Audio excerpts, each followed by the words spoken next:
Welcome to the Pride of Detroit PODcast, prideofdetroit.com, Pride of Detroit on Twitter, Pride of Detroit on Facebook, back live and in Technicolor, high definition, HDR, and 4K, dazzling, speckling for your ears.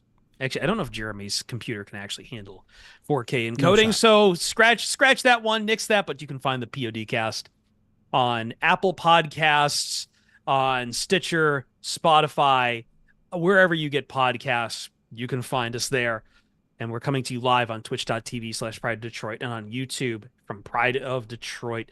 I'm Chris Perfett, the adequate host, at Chris Perfett on Twitter. On this episode of the PODcast, we will be talking about what we saw in preseason game one. It's been a few days. We've had some training camps since then to also see a little bit more action and some injury updates. So we'll get to all of that, including favorite topic for all of us to lead off the show. But first, we got to introduce the rest of the crew. Jeremy Reisman, the fearless leader at Detroit Online. Hey, buddy. What's up, y'all? Good to see you guys and doing our first post-game podcast of the new podcast era. I'm excited to talk about the game, even though some people think it was a little bit of a dud, and I'm not sure I would disagree with them. No, it was exactly how I envisioned a tropical storm in East Rutherford, New Jersey to look like for a football game.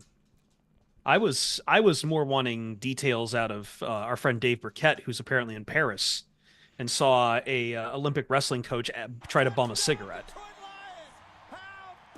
Shout out Dave. He's on his way home. Yeah, he's on his way home.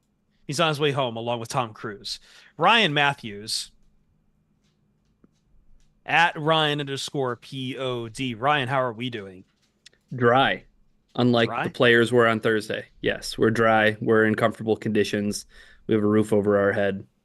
Someone say too dry. So let's wet that a little bit. Let's talk about the Detroit Lions. Okay. Sounds great. We should start doing that. We should start doing that. Let's talk about everyone's favorite conversation in town. So the preseason game was, as Jeremy said, a bit of a dud. What was the most disappointing aspect out of it? For me, it's just, I felt like this preseason game, and I'm not surprised by it. Lions didn't play any of their starters really, but almost came and went and felt like absolutely no buzz around this game whatsoever. Maybe it was the odd vibes coming into it where the Giants, like, we had a practice canceled because of fighting got too intense. Well, they didn't cancel. They fined each team $200,000. They fined each team. Excuse me. I had my notes. I had written something wrong down my notes. They fined each team, but still it looked like they had to be separated quite a bit. So I'm like, all right, maybe this will be interesting, or maybe there'll be something in this preseason. And this preseason, I'm not just saying this for the Lions. This preseason game one overall for the NFL has felt like it's preseason. How can you get excited for it? But like, still, it feels a bit dud-ish. Well, I mean, the Lions were no exception. Yeah, it depends which team you are and where you are in your phase. Like, a bunch of rookie quarterbacks got to play over the weekend, and people got excited about every single throw that they threw. The Lions and the Giants didn't have that, and they had joint practices, and so both teams essentially rested most of their starters. You know, even the guys that played, like Terrion Arnold on the Lions side and Malik Neighbors on the other side, they didn't get any action thrown their way. And so it was a bunch of backups playing like most preseason games, and it was in a torrential downpour, and there was no scoring in the first quarter. And so, yeah, it was a little boring. If you were looking for like hot, exciting football action, this game wasn't for you. But there's plenty. The reason these games are played are not so that we can see the starters do something amazing. It's for depth battles. And if that's what you're into, if that's why you're listening to us right now, great, because we're going to talk about a bunch of that. We're going to talk depth battles. I feel like for a lot of people, too, they were also spending a lot of this time trying to figure out the kickoff rules. And everyone seemed It's not that complicated, but every single not, local announcer seemed to be confounded by it. It's very, very well, that might be part of it, too, is just Ryan is shout out to Golden Tate, but this is usually where the local guys are like trying out for the first time, trying to do some, football broadcasting in color for the first time. And I think that kind of like leans into the preseason feel of everything. Yeah, I took notes during the game. I take notes during most games, but in the third quarter, I had to write it down. Golden Tate said, "You got a rake in the slot." So he was talking about Ennis Ragsstraw lining up at nickel cornerback. That's a very Woody line. There's a rake in the straw. Yeah, in the slot. It was fun. You know what? There's a first time for everything, right? Golden Tate, Yeah. like he'll get a second shot. Like jumping into the Michigan band. Michigan State, excuse me. That's right. But yeah, I agree with Jeremy. I think that, just the fact that 31 players that you're expecting to see on game day on, most Sundays coming up here in September and October and so on and so forth just weren't there. You know what I mean? Like, they weren't on the field. It was all depth battles. So that's what we're going to talk about today. We are. And I feel like we have to start at the depth of depth. The place where I do you love that we're doing backup quarterback, Jeremy? Do we love that we're doing QB2 versus QB3? It's an important conversation to have, but the amount of hand-wringing and doomsday foretelling and I like people are just out of their freaking mind about hating Nate Sudfeld, and I don't know. Like, I don't know what to tell you guys. He's probably not as bad as he was on Thursday, but he's not, like a fringe starting quarterback, because no one has a fringe starting quarterback as their backup quarterback. Otherwise, they'd be a starting quarterback somewhere. Yeah, I will go ahead and do it. I thought Nate Sudfeld was very poor in this game. I think bold take. Yeah, no, but like for all the conversations we were having on just the last podcast, Jeremy, about like, hey, it's not that bad. Like, he has real shots in camp, and don't be surprised the coaching staff trusts him out there with all of this. He had a whole half to do quite a bit, and then came back in after Hendon Hooker had to leave the game to get checked for a concussion. And just, I don't even feel like there was a lot like of him. I don't feel like I could say too that he was running the offense very well either. He took 4 sacks in this game as well. He just, again, part of that's offensive line play, but and between that and some of the practices that have been happening here on the weekend, I just don't, it's hard for me to find the silver lining in Nate Sudfeld. Help me find the silver lining in Nate Sudfeld, because they might have to with, depending on what Hendon Hooker is battling with. Yeah, I think the one fair bit of criticism that I can levy against Nate Sudfeld is the things that he did. There were a couple of instances in the game on Thursday where he was just practicing bad habits.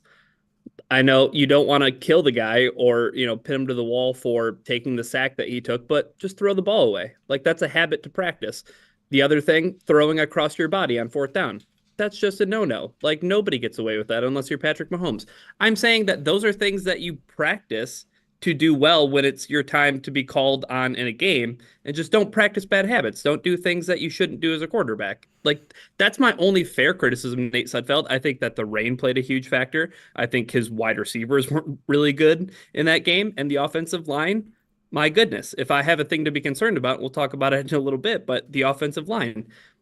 Nate Sudfeld, I'm not going to levy too much criticism against him for those reasons, but like I said, I think that there is some room for criticism in just practicing good habits on game day. No question. I mean, listen, like he was bad in just about everything, right? His accuracy was off. He made some poor reads. You're right that he wasn't being helped by his wide receivers. I'd nitpick on the 4th down because it's 4th down and you have to throw it somewhere and no one was open. So throw it somewhere and give someone a chance, even if it is across your body. But you're right. Like, you don't want to make a habit out of doing that for sure. But he did, like, once it stopped raining and once he got into a little bit of a groove and he came back in the second half, he's moving the ball a little bit. He's like, and the one thing that Dan Campbell also said, like, what were they trying to do in the first half when it's a torrential downpour? What do you do on offense when it's a torrential downpour to try to get the ball? Run the dang ball. Push people and run. Yeah. Yeah. And what weren't they able to do in the first half of that ball game? Push people and run the football. So they're facing 3rd and 8s in a torrential downpour, and you're expecting him to drop dimes to Antoine Green? Like, I don't. It's not a good situation to be in, and I don't know.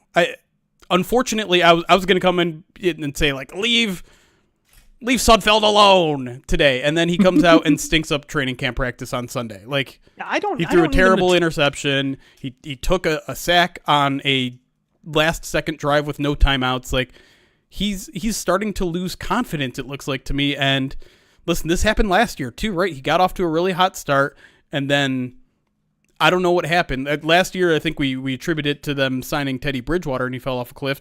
I don't know what it is now. Maybe it's just the magic wears off after a while, but it's frustrating, but it's also not the frickin' end of the world. Like you do not have to be the kind of person that replies to every Detroit Lions tweet and says fire Nate Sudfeld.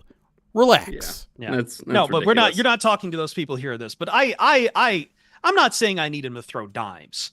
But I also need him to, like, you say he's getting into rhythm, but guess what? As a QB2, you're going to be asked to come off your ass cold into a game as a backup quarterback. You don't have time to get into rhythm. You're going to have to heat up quick. You're going to have to microwave. And for a lot of this is like, I don't need dimes, but I also need, like, you know, I get that you're taking the run game away too, but like some better dump offs, better just moving the ball where you can. Like, I know that's going to be hard, especially in the rain. I think the rain is kind of the bigger issue out of all of this, is like, you just don't have a lot you can really take away because of the conditions in the Meadowlands for any of this game. And it's going to paint how we talk about, I think, the receivers and the running backs, because it's just, what can I say about them? Quarterback couldn't really run their offense very well. Yeah. But I think we should talk about Hendon Hooker. You know, somebody who left the game dealing with a concussion right now. Obviously, first and foremost, his health is the biggest priority. But we saw this with Jameson Williams last year in training camp, where you're missing time and you need those reps, and they're so valuable.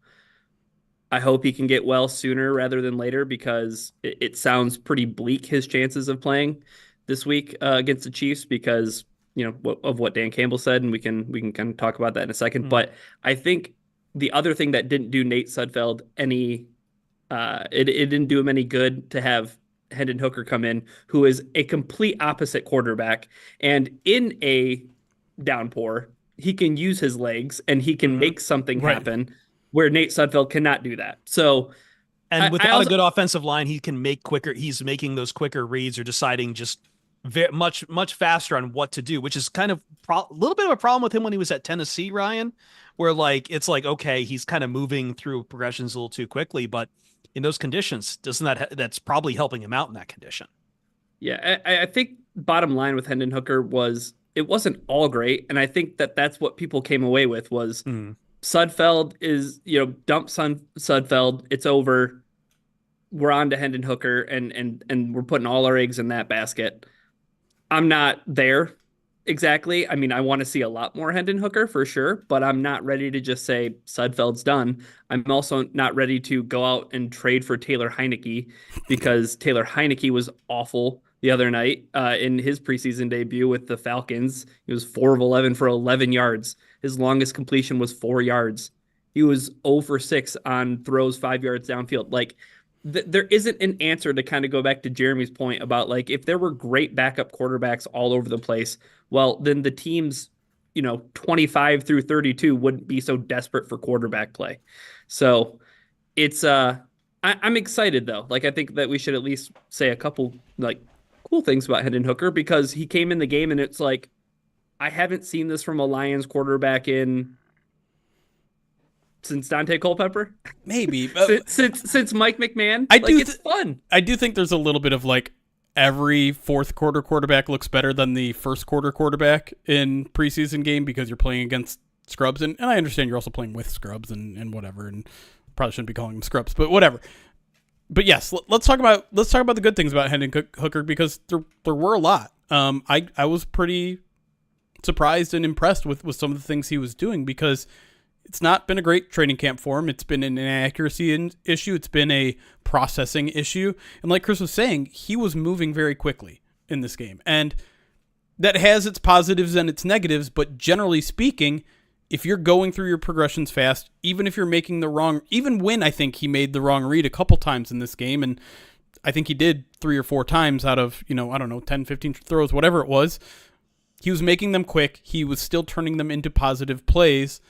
And that's what you want. You're not doing the negative plays. You're not taking unnecessary sacks. You're not holding on and risking a sack fumble. And so, he checked down a couple times, but he got there fast. Yeah, he tucked in around a couple times, but he got there fast.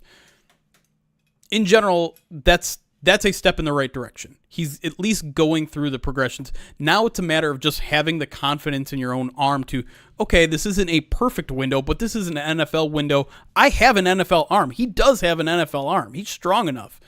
Trust himself to make those throws instead of the intuition to tuck and run. And for God's sake, slide. For God's sake, slide. Stop this. Hopefully, I appreciate the moxie, but not in a preseason game, man. Well, not at all. I mean, you got injured for a reason. It was avoidable. So like, that's a serious lesson you got to learn. And unfortunately, it took a concussion to learn it. And yeah, like Ryan said, it certainly sounds like, according to Dan Campbell, they were gonna see how he felt on Sunday afternoon, and that was gonna decide whether they thought they needed to sign a quarterback for Sunday or for Saturday, this upcoming Saturday preseason game, or not. And we'll see in the next probably 24 hours what that means for Hendon Hooker in week 2. By the time you're listening to this podcast, probably, you might know. So check in at prideofdetroit.com for all the latest Detroit Lions news.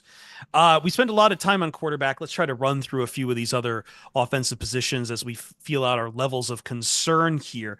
So running backs, Gibbs and Montgomery both rested. Soni Vaki was kind of the one standout there. He had a 15-yard run, I think, at some point in this game. I forget when that was, but not much to say from seeing on Zonovan Knight, Craig Reynolds. Is there anything Jermar Jefferson had, I think, 5 carries for 9 yards. Was there anything and again, conditions bad, offensive line play. We're going to get to that in a second.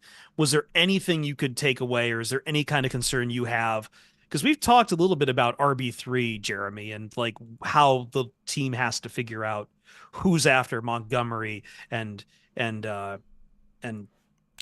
And Gibbs. Thank you. I don't know why my brain just kind of crapped out there. No concerns. No concerns. Okay. Vaki's a lock. Craig Reynolds is a lock. Maybe there's even room for a 5th. They're good there. Any hot Zonovan Knight takes, Ryan?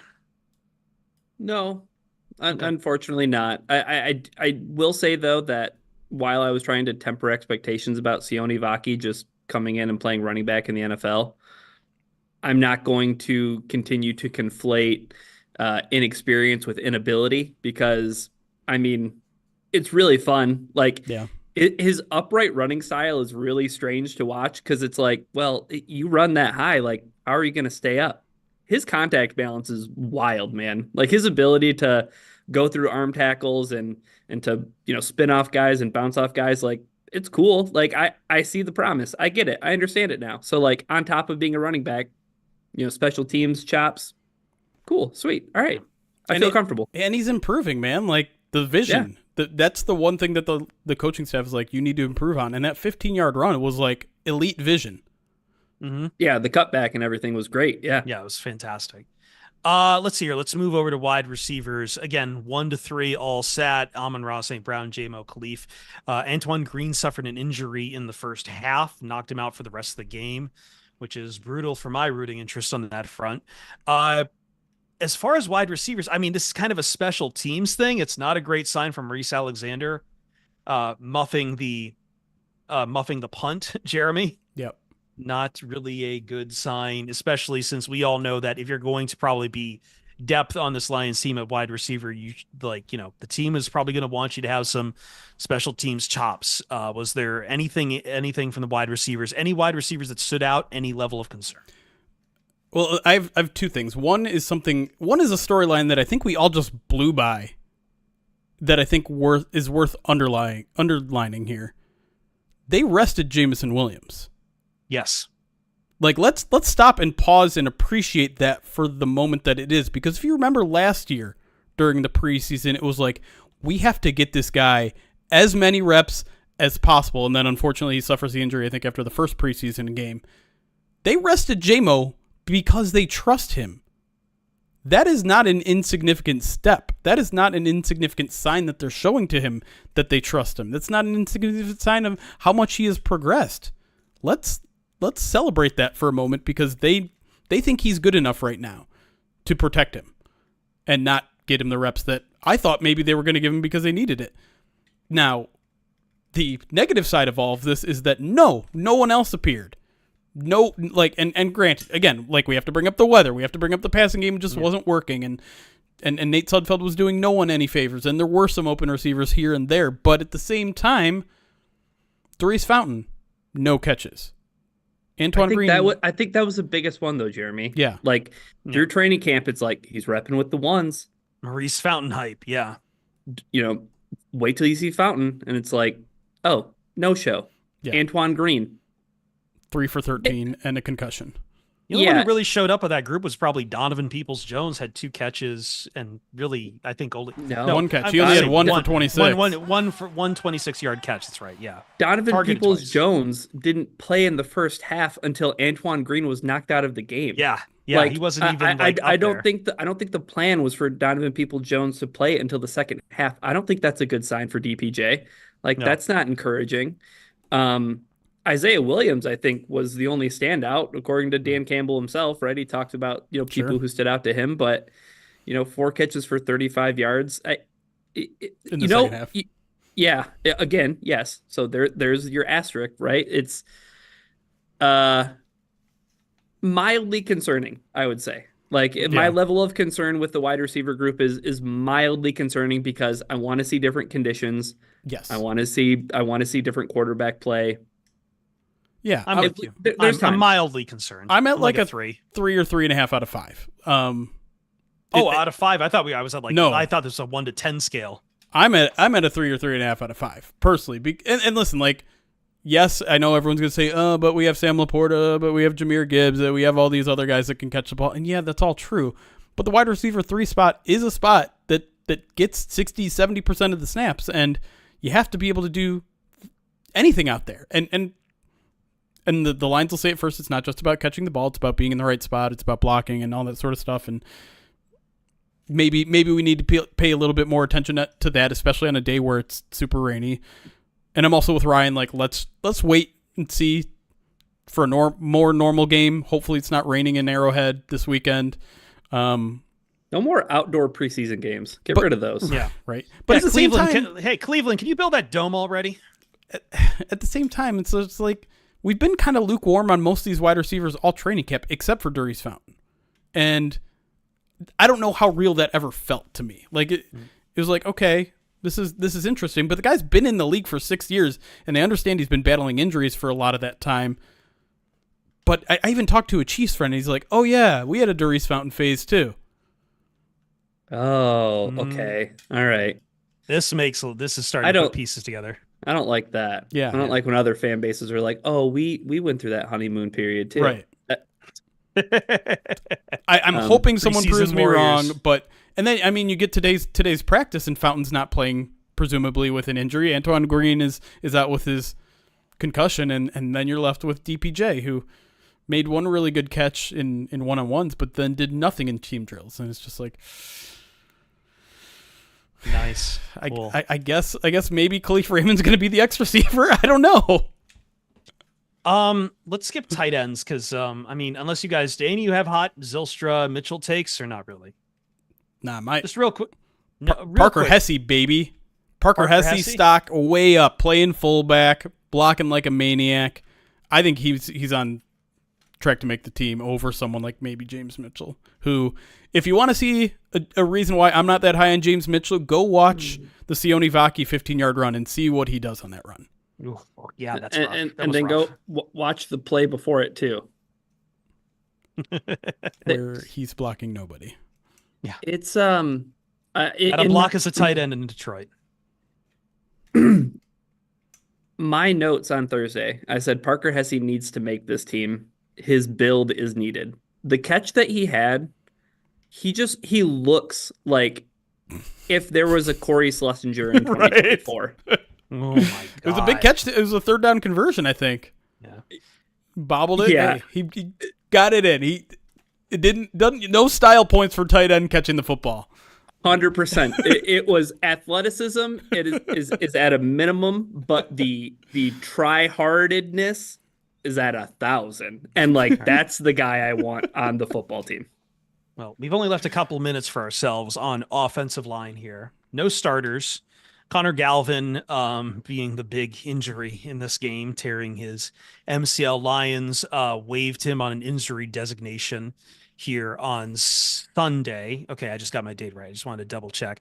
We're waiting to see who if the Lions bring anyone in to replace him there. And what's up? They did sign someone. I'm not Oh. going to remember his name, but it's fine. Okay. Yeah, they signed someone to replace him. Campbell, I think also, we got a little bit of an update on Sunday on Christian Mahogany that he's finally in the building, but he's not practicing yet. Yep.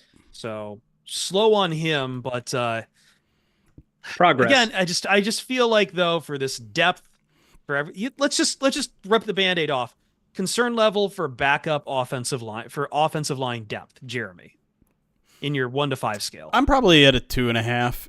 The thing that's really frustrating to me is that they've lost for the season 2 really good reserve guys who I thought had chances of actually winning spots. Like Connor Galvin had a phenomenal night. He was playing really, really well, and that was a little reassuring because, I mean, Dan Skipper is who he is. I think he's going to be the OT3 this year, but Corby Sorsdals is a guy that's struggling right now. And listen, he's young. He came from William & Mary. He's been jumping between tackle and guard, and it's the coaches have not made it easy on him. So the fact that he's struggling at tackle right now is understandable, but he's struggling at tackle. Like, they need a more solid answer, and I thought Connor Galvin was a much more steady player through camp, through the preseason game, and so losing that sucks. Losing Netane Muti sucks. Now, that said, Dan Skipper is going to be your OT3. Coyote Aushika is probably going to be your backup guard, and I think he's playing pretty well. And so you have your 7 there, and you add the fact that you pretty much have to keep Giovanni Manu on the roster. You're at 8 there already, and so you probably have room for one more guy anyways. It's just I don't like any of the guys remaining. The offensive line needs to be healthy. My concern is like a 4. It's just not good depth. It just isn't. Like, No. That's just where I'm at with it. But much like the quarterback talk we started with, right? If everybody had a great backup guard and a great backup tackle, man, they'd be starters. They'd be playing on the Carolina Panthers right now. You know what I mean? Like, I think I'm at like a 3.5. I feel like there's still time in this preseason to work out different elements at the offensive line and see what you can do, different groupings, different pairings, and just see, for the love of God, if you got anything else. Yeah, but otherwise, yeah, I think what I'm going to focus on the most is who is going to be depth for the interior, because I'd really like some options for Frank Ragnow and, taking Glasgow's place at left guard besides Awashika. That's kind of where I'm focusing my attention right now. I will say I like how Kingsley played, man. It's not easy for a undrafted rookie to step in at the center position and be the starter for an entire half and not really look that out of place. I understand he's not playing the Giants' starting defensive line, and they have some depth questions on their defensive line, but that's a really tough ask, and I thought he held his own. And he was a pure center at Florida as well. Like, that is an actual dedicated center. It's not like a Graham Glasgow situation where it'd be a guard, moving over to center. It's the position he naturally played in all those years at Florida. So I think that's, again, I really like, if I'm going to pick one guy out of UDFA's to make the roster, it's Kingsley, and I'm going to stick by that gun. But, the tricky part there, though, is like, do you need a third string center on your roster, especially if he doesn't play guard that much? Like, he hasn't gotten a ton of guard reps. Might be a practice squad kind of thing then. Who knows? I think so. Yeah. I had one Kingsley note, and the note was, I want to see more of this. And then there's a note under it that says, was too high on the Nate Sudfeld quarterback sneak, LOL. Yeah. And it wasn't LOLing at his play. It was just like, Nate Sudfeld quarterback sneak? What are we doing? Like, hand the ball off. We don't need to see Nate Sudfeld sneak the ball in the preseason. That sounds like a play that was designed for Hendon Hooker, and just they couldn't run it. Anyway, the Pride of Detroit podcast is brought to you by Righteous Felon Craft Jerky. We are definitely not too high on Righteous Felon Craft Jerky. In fact, I think, Ryan, that we could stand to go even higher. The meat is back on the menu, boys. It is back on the menu. Nothing to announce yet. That we can announce. No, we can announce. We can announce they're back. They're back. We've got. Do we have the promo code ready to go yet? Or I believe POD20 is live and active. So we'll tell you breaking about meat news. Breaking meat news. Let's go even high. And listen, you guys went higher on the meat last year too. They showed us the numbers, and you surpassed last year's sales. You bought that's good a for lot them. of meat. You bought. That's good for you and your meat pockets. That's good for us. It helps us out. We love the meat. And like, listen, what's the new term, Ryan, with the kids? I hate that I just phrase it like that. We glaze these guys quite a bit. There goes Ryan. There goes Ryan. I got him. But we really do love this beef jerky because it's the jerky that fuels the Pride of Detroit POD cast. 2-ounce bags of jerky with 16 to 20 grams of protein. Each stick has 8 grams. If it's good enough for us, it's going to be good enough for you too. Listen, I was just talking with a friend about this. He was shocked by the price on these two. These are competitive with what you can find in a gas station, and they're just 5 times as good. Righteous Felon is based in Westchester, Pennsylvania. They use locally sourced all-natural Black Angus beef jerky with superior quality, revolutionary branding, and unique flavors that go beyond the stereotypical jerky offering. RighteousFelon.com is where you can go. Jeremy, POD20, tell them about POD20. It's apparently not active yet, but... Okay, but you jumped the gun. Fine. I was told it was going to be active. I will contact Righteous Felon right after we finish this show because they told me they are going to run POD20 for a limited time from now until week 2 of the regular season. So you only have about 4 or 5 weeks to get your jerky, and I would consider bulking up. They got awesome packages where you can get like 10 different... 8 packs. Get them. You Darth get all Garlic, the flavors. Truffalo Bill, Soul Survivor. Soul Survivor. Turkey jerky? Turkey jerky yes, back in stock? That's right. Yeah. We'll see. I don't know. I can't speak. I'm not still hoarding mine. I'm still hoarding my Foul Capone. But you guys seriously did buy so much meat last year. Yeah. And I'm going to be buying some probably once POD 20 goes live. Now, if it isn't live, you do still have the POD 15 for 15% off. But POD 20 will get you 20% off, and that's why you want to use this. Trust me, bulk up. POD 20%, POD 20 to get 20% off through the end of August and then through week 2 of the NFL season in September. That's righteousfelon.com. POD 20 or POD 15 if it doesn't work. We're not prepared for this. We'll be coming back on the Pride of Detroit POD cast. This has been a 5-minute ad read for something they're only paying us for a minute of our time. So let's move on to the defense and talk about concern levels. Next, POD.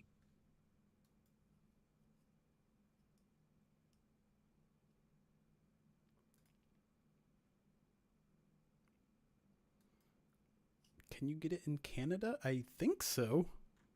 I felt like John tried to do it and he couldn't. Oh, really? So the thing is that international shipping of food is tricky because of customs and everything. So a lot of companies like Righteous Felon just won't ship outside of the United States. I refuse to talk about Ryan Tannehill.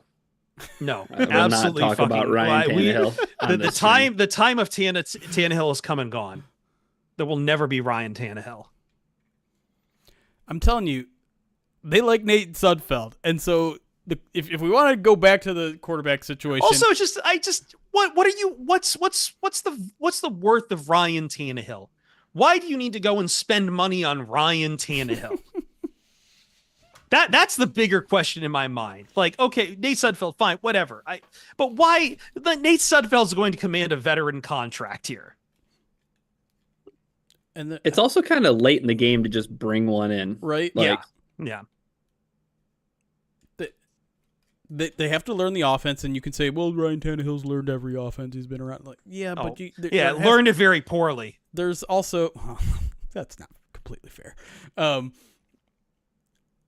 It's about the intricacies. It's about the timing. It's about all that sort of stuff that you really only get with reps inside an individual system. And so, if the Lions are signing a quarterback this week, I'm sorry to break the news to whatever quarterback they bring in. He's in for there for a week. Like, that's it. He's in there to have a body to play against the Chiefs so that we all don't have to watch Nate Sudfeld play 4 quarters of football. It's fair. Michigan in our chat said that Ryan Tannehill said mean things to Malik Willis, so I don't know if I can verify that rumor, but he's plummeting down my Ryan power rankings. I also don't think you're just allowed to have a AR-15 in your car in Michigan. Was that a Ryan Tannehill thing? Yes, his wife apparently.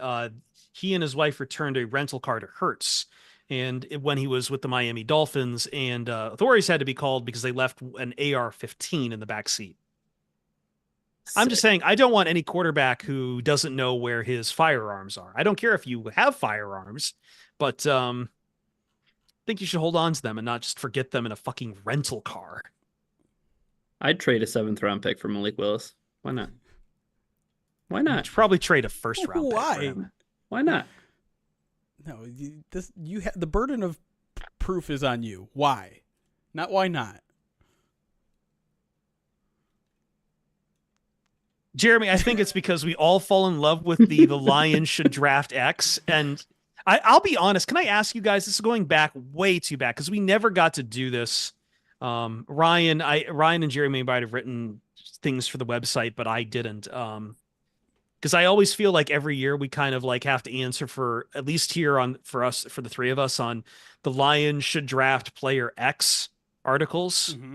Because I know my running tally is like what? Penei Sewell, Kyle Hamilton, and Anthony Richardson. And I still stand by that. Ryan still, to this day, stands by the Malik Willis one. So I feel like... technically didn't write that one, if I remember correctly. I did not. I believe Mike Payton wrote that one. Did you edit it? What article do I not edit on the website? Interesting. Okay. But I was just going to say, who would that be? Honest, who would that have been for the last draft? That I would have crushed on? Yes, like quarterback. Is that the question? No, just like as I'm saying, like for me, my running tally would have been like, you know, the Lions should draft Penei Sewell, Kyle Hamilton, Anthony Richardson. And if I had to have crushed on anyone and said the Lions should draft, I probably would have written like for like Chop Robinson. I think I did write that one. But like, who's the one guy for you that can? Because I want to hold you guys to it, just like we hold, you know, me to Anthony Richardson or Ryan to Malik Willis. Like these are guys we always own on the PODcast now until the end of time. Or me to Kyle Pitts. Come on, Kyle Pitts too. I got a great track record. Thank you. I blanked on Kyle Pitts, but I'm just saying. One on Tyree Wilson. Did I? You did. Okay. I don't know. You're not going to hold me to a draft take. I'm sorry. Okay, fine. Ryan, who would, if you're going to take one guy, be honest with me, back, let's rewind the clock back. We're still doing the podcast. Let's say April going into the draft. There was one guy who, like you said, the Lions should have taken, should take X at they're picking the first round. They're picking the first round. Yeah. Because I would have said Chop Robinson. I would have thought Terry and Arnold and Quinion Mitchell were completely out of range for the Lions. The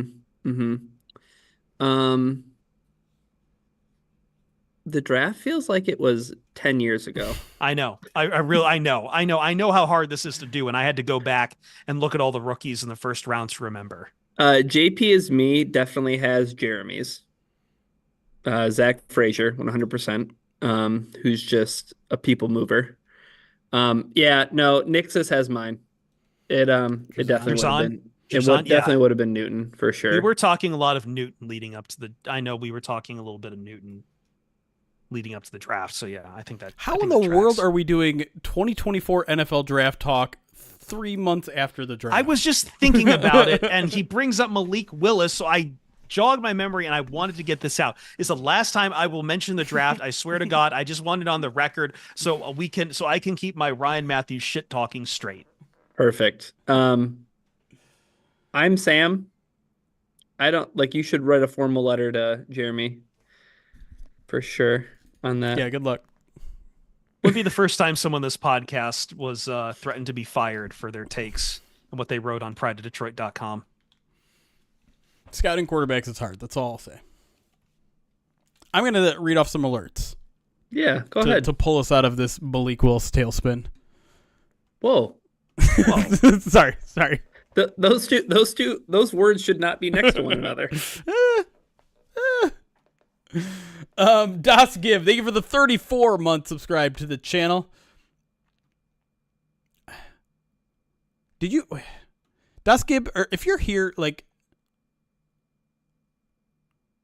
I'm very confused by how these are being labeled, because it says resubscribe for 15 months at tier 1. They've been subscribed for 34 months.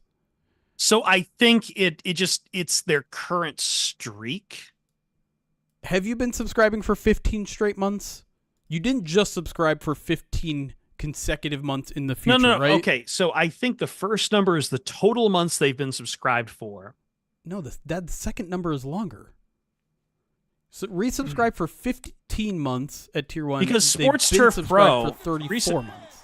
Because Sports Turf Pro is would later on subscribe for 18 months, but they've been subscribed for 16 months. What? So that's what I mean. Like, it feels like that is a streak thing. Here, let's see what happens when I do mine. But how can one be longer than the other and then in the reverse order? You're just says resubscribe for 42 months. Yeah. That's why I'm saying, like, it's almost. But that like was my first. That was my first month. I lost my streak, and I think that's why it is. So the they've been subscribed for X is their total months, but the first one, I don't know. It doesn't make sense because one number is bigger than the other first, and then in another instance, the second number is longer. I'm confused. Woodchuck Hunter, are you here? Because it says you've been subscribed for 12 months. Or you resubscribed for 12 months. You've been subscribed for 24 months. It says 24 months for 2,400 JMO scrimmage yards. That's insane. I would love it, but it's insane. Krolik, 39 month subscribe channel, says, let's go Madden Sim this week? Maybe. Surf. Okay. Oh, whatever. I don't care anymore. Caitlin Rose, thank you for the 12 months, a full year, subscribe to the channel. And I'll get back to you on the Madden Sim. We'll see.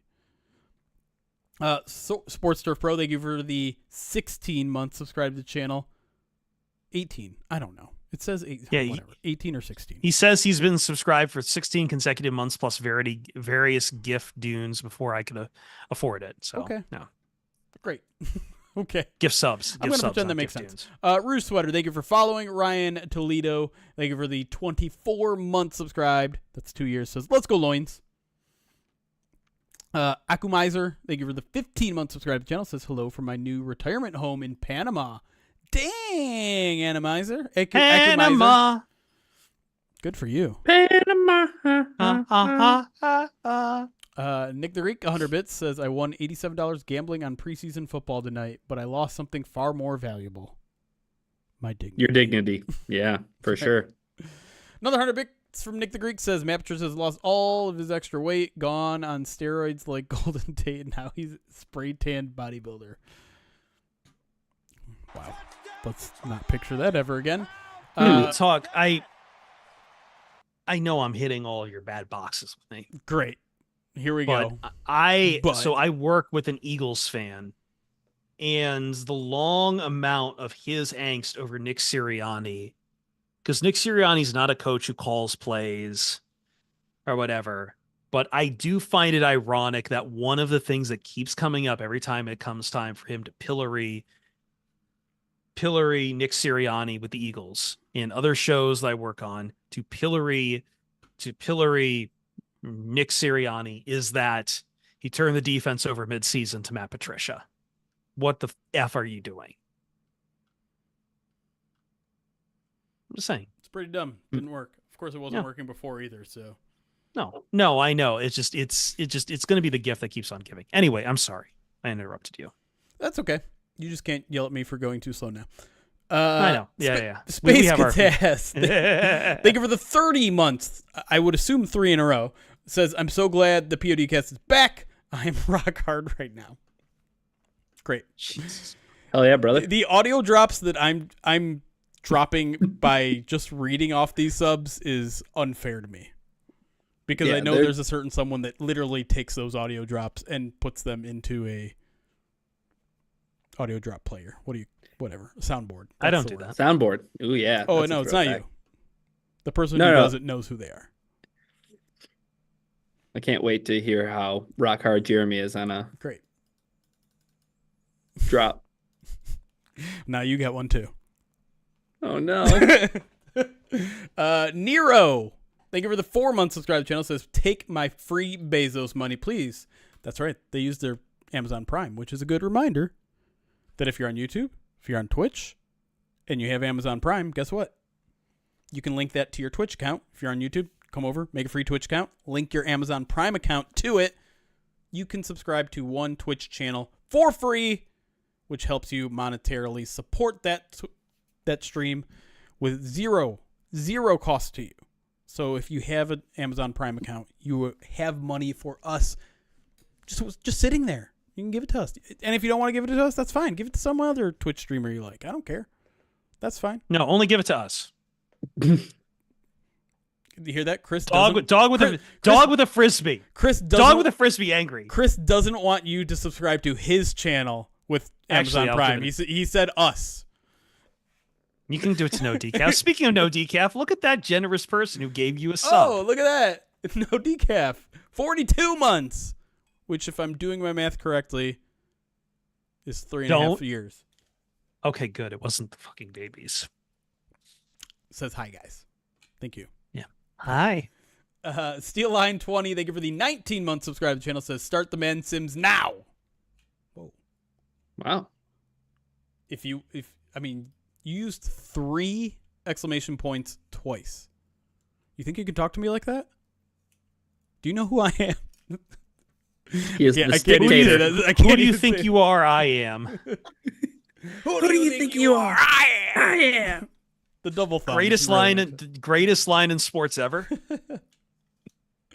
Question mark? It's up there. RJ, yeah, I don't think the Twitch Prime works on mobile, and I know I found out recently like 60% of you watch us on mobile. So if you want to subscribe to us using Twitch Prime, go to a computer, go to a laptop. Pull out the laptop.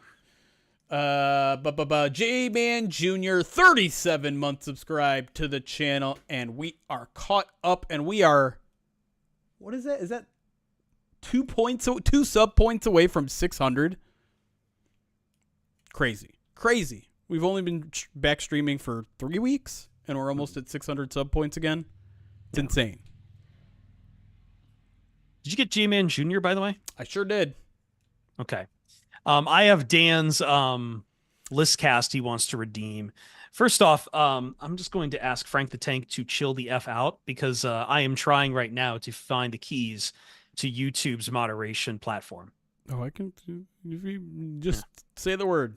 I got YouTube chat up. I haven't really been watching it. I don't care that you played football in high school or Pee-wee or whatever, man. Like, you got to chill out.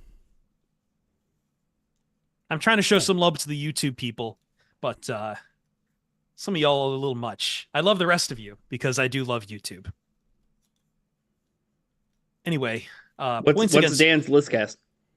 Top 5 or 3 quarterback threes to sign next week. Dan, why are you twisting the knife, Dan? They're his channel points. He can spend them however he wants.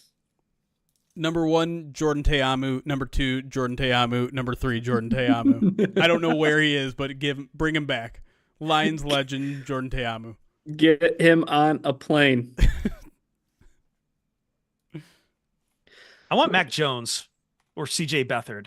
Do you want Mac Jones just so that you can say that you work for Mac Jones? I work for Mac Jones. Yeah, you know how I'm signed thinking. Somewhere. I think he's with. He's traded. He's with Jacksonville. Yeah. Both him and CJ Beathard. Yeah, both him and CJ Beathard are at Jacksonville. I'll gladly take one of them off their hands.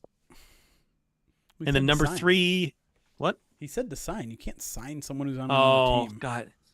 I would trade for him. Fine. No, I will find the free agent goddamn quarterbacks right now. Give me 1 second. Just pull someone from the UFL. Mark Brunell. Who's starting out for the flag? Who's starting for the flag Barrett. football team in 2028? JT Barrett should play on Saturday. The assistant quarterbacks coach, he's probably like, 27 at most? Got some young pups around here. That young? No. You don't think he's Really? that young? Maybe he's not. I don't think so. Probably not. Well, he's 29. You were close. That's close enough. He's young enough Types to party.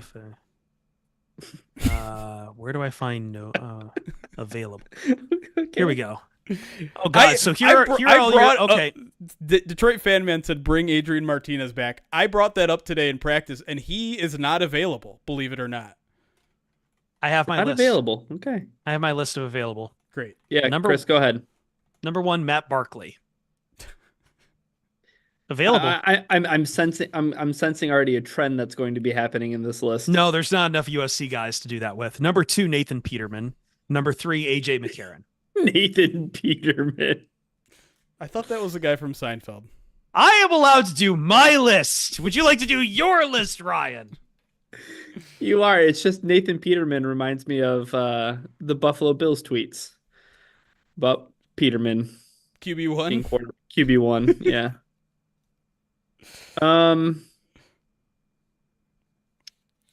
What's Brad Kaya up to? No, we're not going there. Oh my God. I think even the UFL, passed on Brad Kaya. What about... Let's get Kurt Benkert, the former Packers who just has hot takes on Twitter now. Ben DiNucci is available. And just plays, CFB 25 and here's how you manipulate coverage. Right. It's okay, go do it on a field. Kurt's a friend of a friend, so I shouldn't beg on him too much. But here's something I do need to say about the Packers in general. If I have to hear one more frickin' time about how young their skill position players are, I'm going to lose my mind. I almost did today on Twitter because I said there was somebody who was like, look at all the Packers skill position players. And it was somebody who I respect on Twitter. And admittedly, there's been plenty of people who I respect who have this offseason told me how young the Packers skill position players are. And I finally said, if I had $1 for every time I heard about the Packers skill position players being this young, I would have enough money to sign Xavier McKinney. It's a great tweet. Thank you. I appreciate that. I'm not just workshopping here. I'm venting because I know this is a safe space. But I don't care how young your skill position players are. And also, A.J. Dillon and Josh Jacobs are 26. What's that in running back years?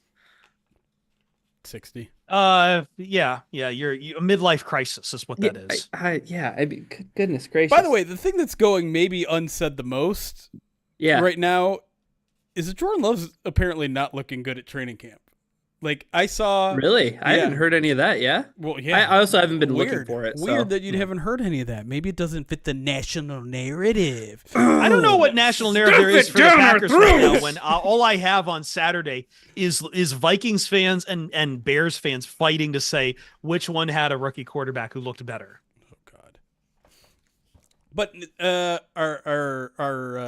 my coworker, why can't I think of his name right now? Justice, that works for Acme Packing. He posted a video of all of the throws that he had in the the family fun night or whatever that they had at Lambeau. Not fun? They were not good. He was not good. And then family not fun night. And then who's the guy that runs his own Packers blog? Aaron Nagler. I saw him do a video should we be concerned about all the interceptions Jordan Love is throwing at training camp? And of course, his answer is no, which is fine. But he's throwing a lot of interceptions at training camp, y'all.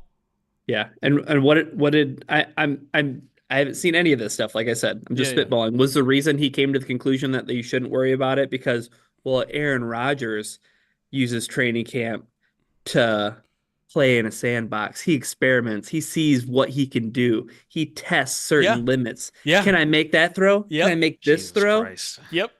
You nailed it. You nailed it. You absolutely nailed it. I'm shocked. You know how many times I've heard that this offseason too? Yes, there's an element to it, but also,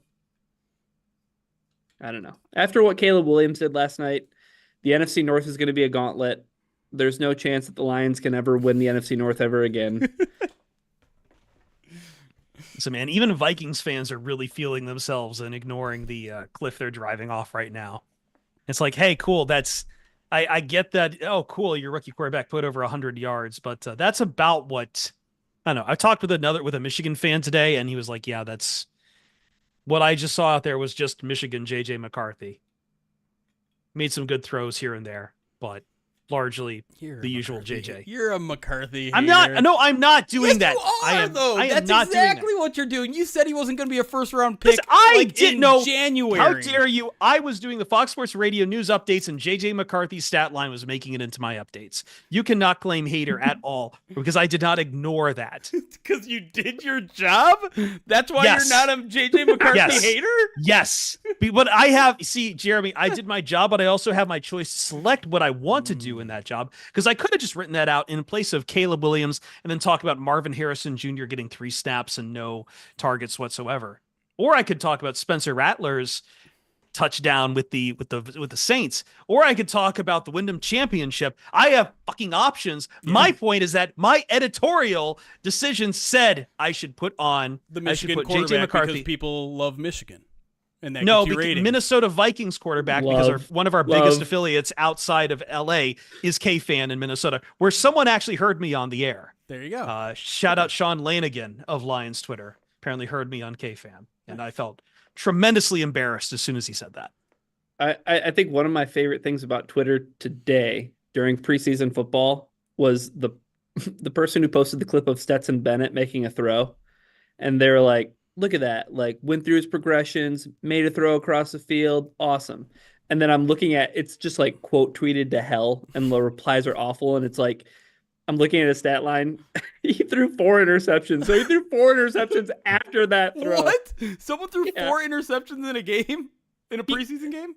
Admittedly, he was the only quarterback who played for him. Okay. He was 24 of 38 for 224 yards, a touchdown, and 4 picks.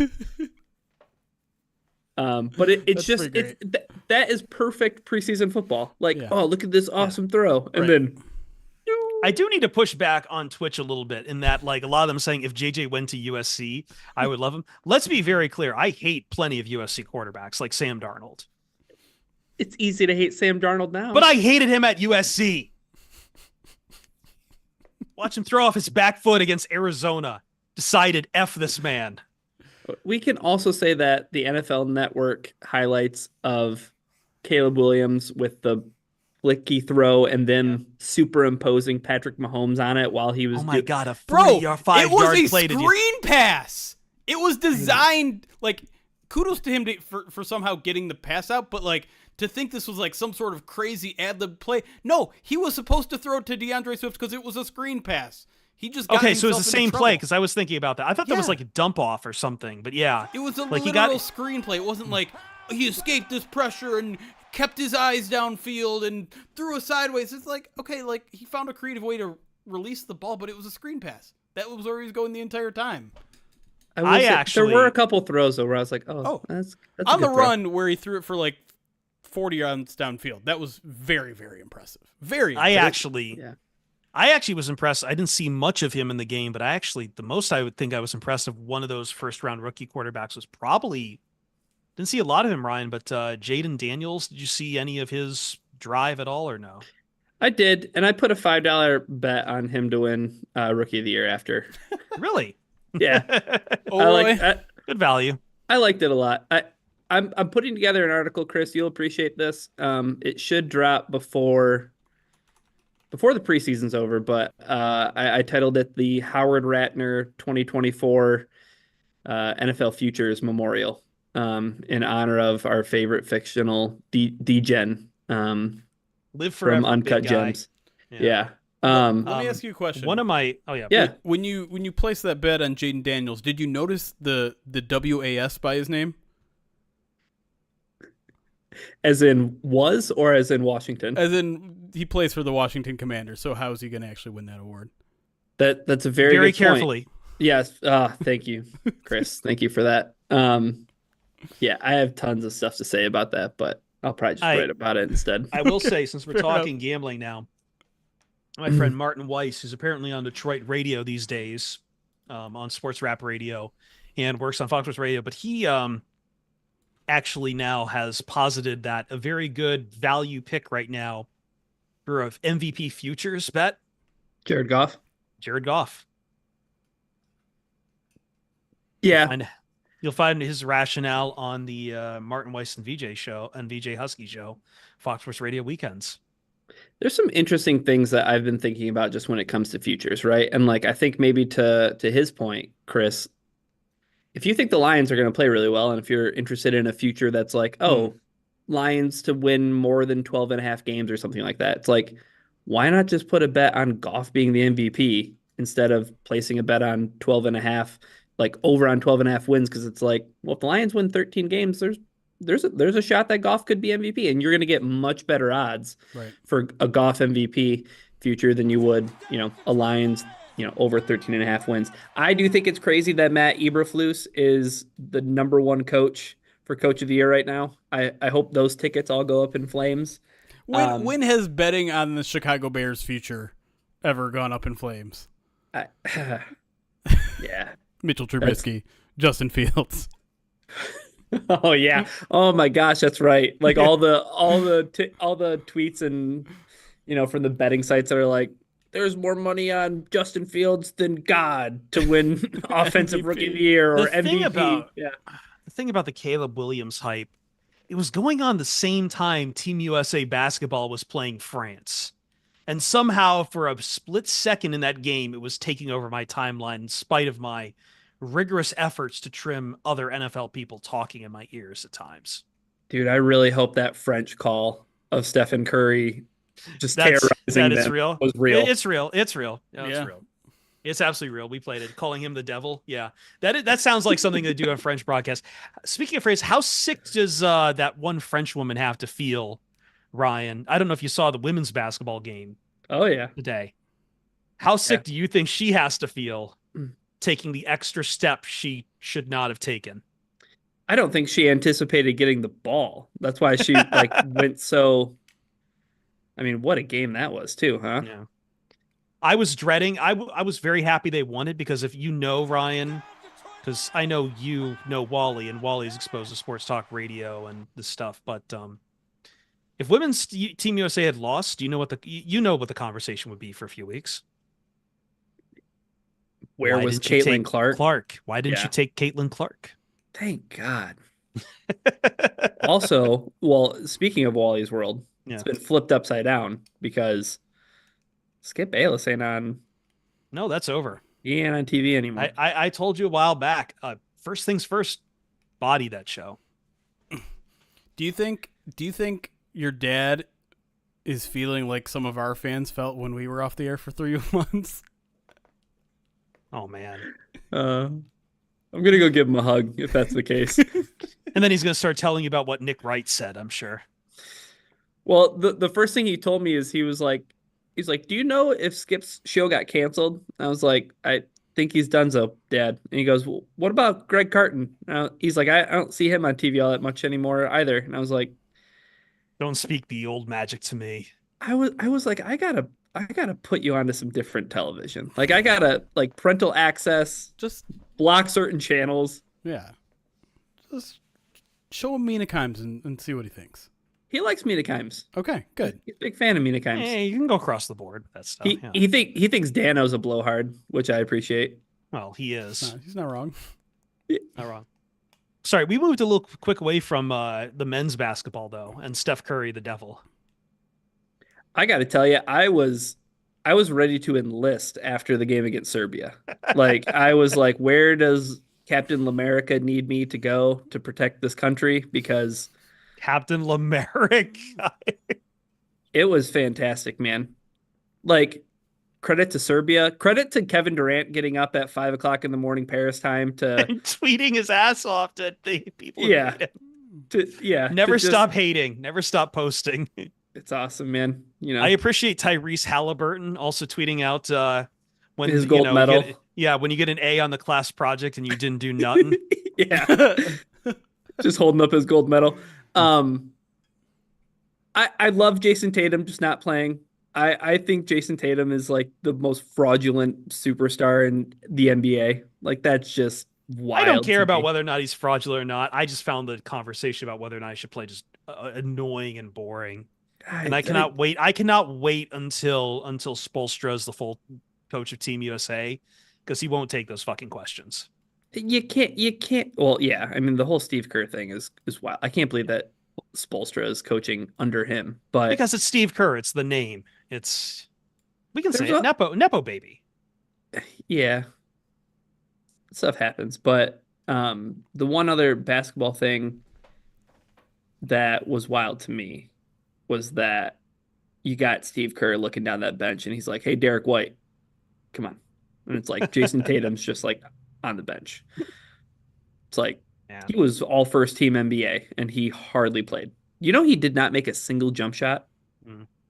Like, that's tough, That man. France game, I kept waiting for them to come back, man. It's going to be really tough in 2028. No LeBron, no KD, No Steph. no Steph. I know it's always, well, the next generation's coming up. I don't know. Like, you'll have Anthony Edwards, sure. I hope he turns it to be phenomenal in the next 4 years. But Yeah, well, I think the big thing America's is, got a pretty good track record of basketball players. So well, what they really need to do is just, you need to play as a team more often. Like all these other countries have been playing as a team for a while because they aren't scrimping on like FIBA that much. Like Team USA, you just can't grab guys and then roll out the ball. well, that was the Dennis Schroeder comment where he was trying to be very careful about like what's the difference between European basketball and the NBA, and he was like, he was like, how do I say this? He goes, intelligence and IQ in European basketball is higher. So then Durant posted the picture of Team USA with the gold medal, and it said, because what Schroeder also said was like the NBA is more entertainment than it is like basketball. I mean, And Durant posted the picture and it said entertainment and IQ. He's not wrong, but at the same time, too, it's like he's not wrong. Like it's ISO ball. You can't really like fucking like NBA. There's a lot being spilt about like that. This isn't like the NBA. That you can't just go out there and like just run the ball down the court. That you have to play as a team and move it around. Like all the fuddy-duddy stuff we always used to make fun of college basketball for. Like that's still true of. Maybe that's what you lost by not having Coach K running Team USA now. I don't know. All right, Jeremy. Yeah, sorry. I'm going to pull you back in. Let's talk about from the handball outside now. looking in. USA basketball fans are maybe the worst. Like, you want to talk about spoiled fan base. You want to talk about American exceptionalism? They're the one throwing sitting histrionics because they only beat a team by a certain amount, and they're just like, how many in a row is going to be enough? 5. That was 5, so 6 is the new answer. So there won't be like this is a sport that America invented. How dare anyone else be better? Ryan has been pointing this out for a while now. Like, international players are getting better. Like, yes. Other countries are going to care about basketball more than they have in the past, and so they're going to have better players. And at some point, we're going to relinquish it, and you guys have to be okay with that. We'll never be okay with it. We'll never be okay with it, Jeremy. We will never, ever be okay. USA basketball fans are Patriots fans in the 2000s. I said it. That's exactly it. It's 18-0 going into the Super Bowl.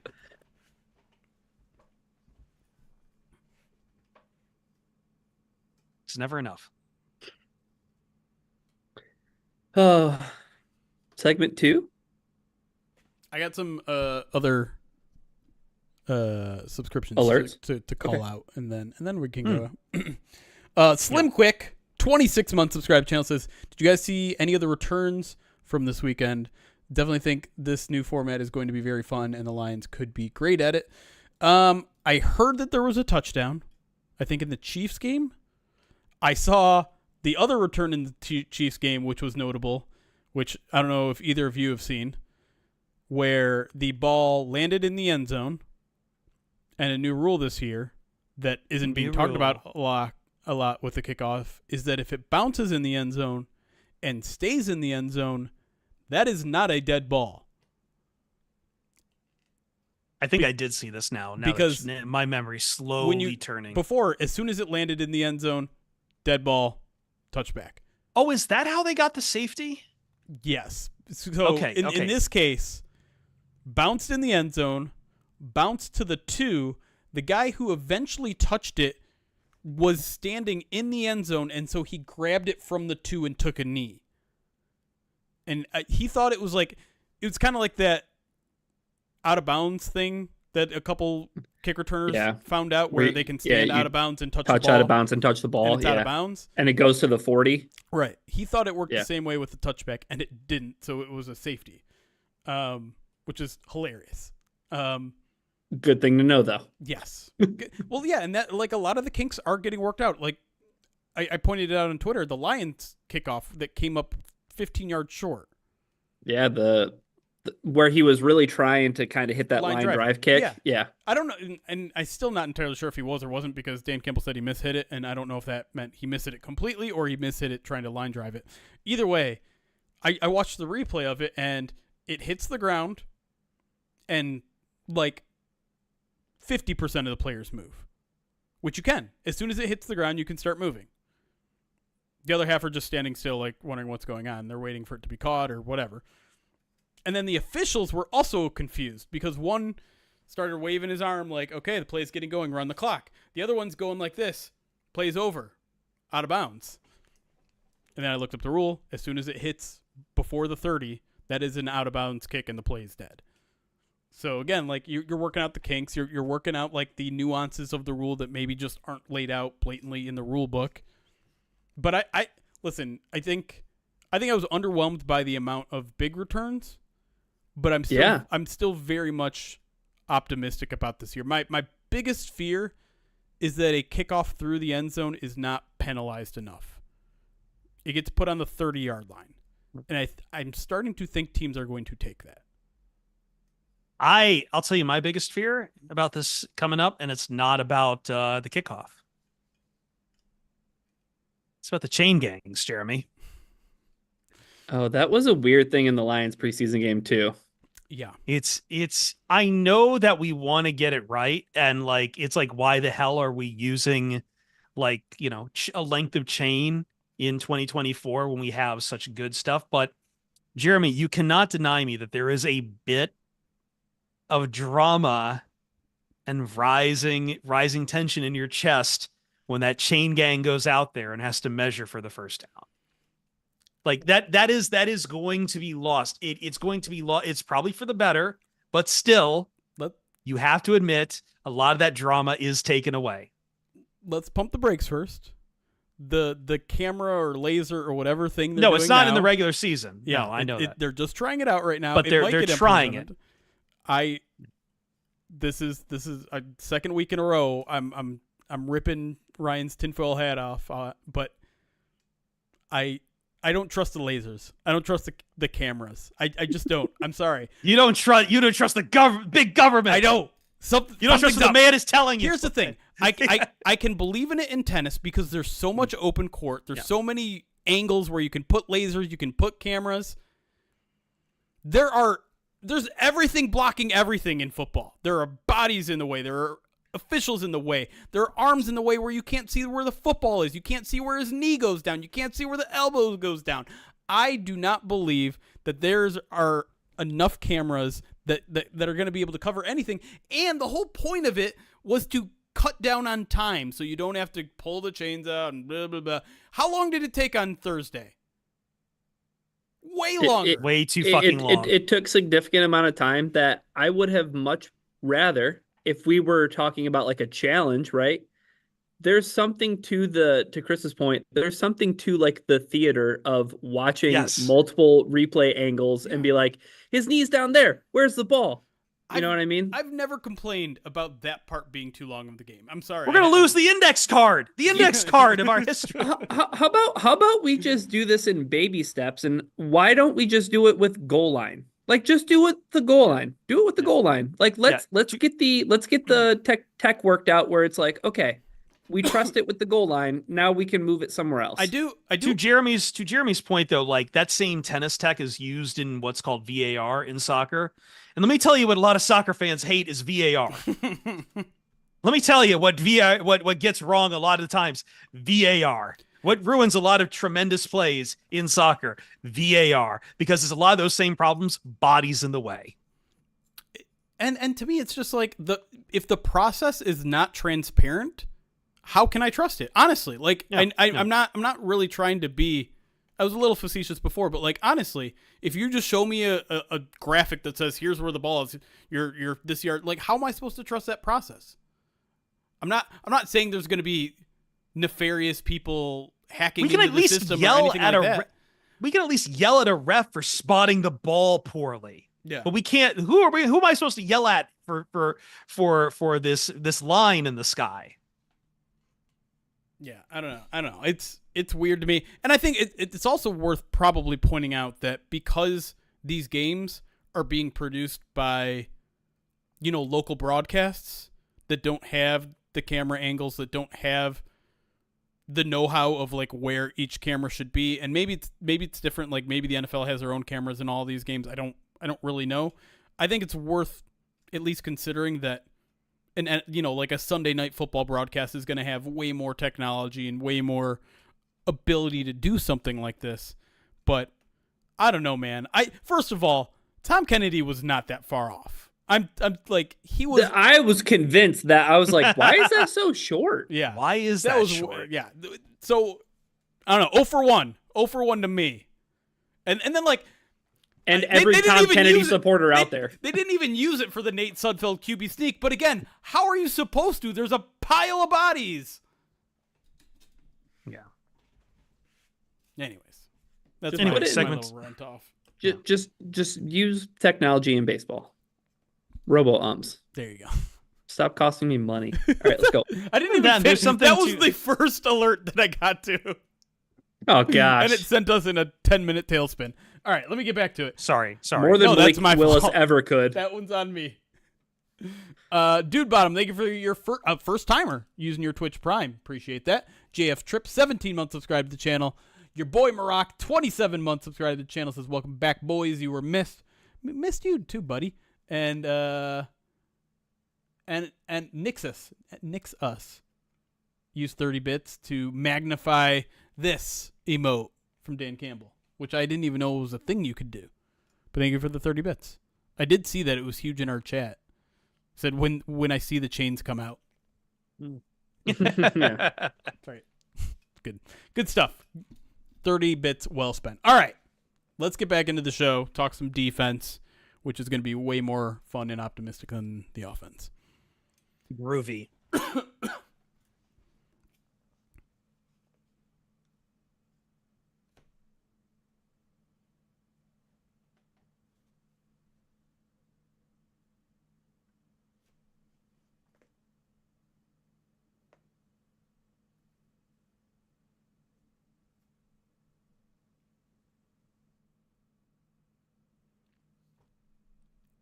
Welcome back to the Pride of Detroit PODcast. We spend a lot of time going over the offense, so let's move over to the defense and talk about concern levels and anything that we might have picked up from the game. I'm actually going to pull an audible on Jeremy and Ryan. I think Ryan wrote this rundown this week. So first off, thank you, Ryan. I appreciate it. Yeah, you can't hear Jeremy clapping. Yeah, I did it from my bathtub with very little effort. That's fine. That is closer optional to write the PODcast. Let's move to edge. Let's start with edge. Mostly because I want to ask you guys before we get into concern levels. First off, to be clear, Hutchinson, Davenport, and Pascal all rested in this game. Nate Lynn going on IR over this weekend as well, which is rough. You're shaking your head already, Ryan. That's a bummer, man, because he was just a guy who impressed. And then also post-game, Dan Campbell was talking about Sam linebacker stuff. And it's like, they were willing to put some more stuff on his plate. And then, when it was reported as a shoulder injury, and then I was scrolling through the images in chorus for Pride of Detroit, and I see a picture of him on a cart. And I was like, Jeremy, did you know that Nate Lynn got carted off with a shoulder injury? That's a pretty significant shoulder injury to be carted off. And the guy had 5 pressures. He was awesome in the game, and that sucks. That was a big bummer. It was a big bummer because we didn't know he was injured at the end of the game. Then Dan Campbell says he's got a shoulder, and you're like, oh, well, maybe he's just a little sore. That's fine. And then boom, he's on a cart, and you're like, why didn't anyone catch this? Yeah. And then IR today. What a bummer. Yeah.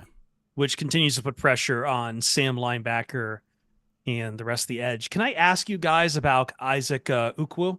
Sure. Because I feel like I can't trust my eyes half the time, Ryan, because I am stupid. That is self-deprecating, Yes. but I could not figure out for myself if Isaac Ukwu hype is real or if I should have reservations. I couldn't figure out, like, is that a good sack? Is that primarily on him? And I mean, he's the one who has to make the plays, but how much this is him helping clean up other pressure out there?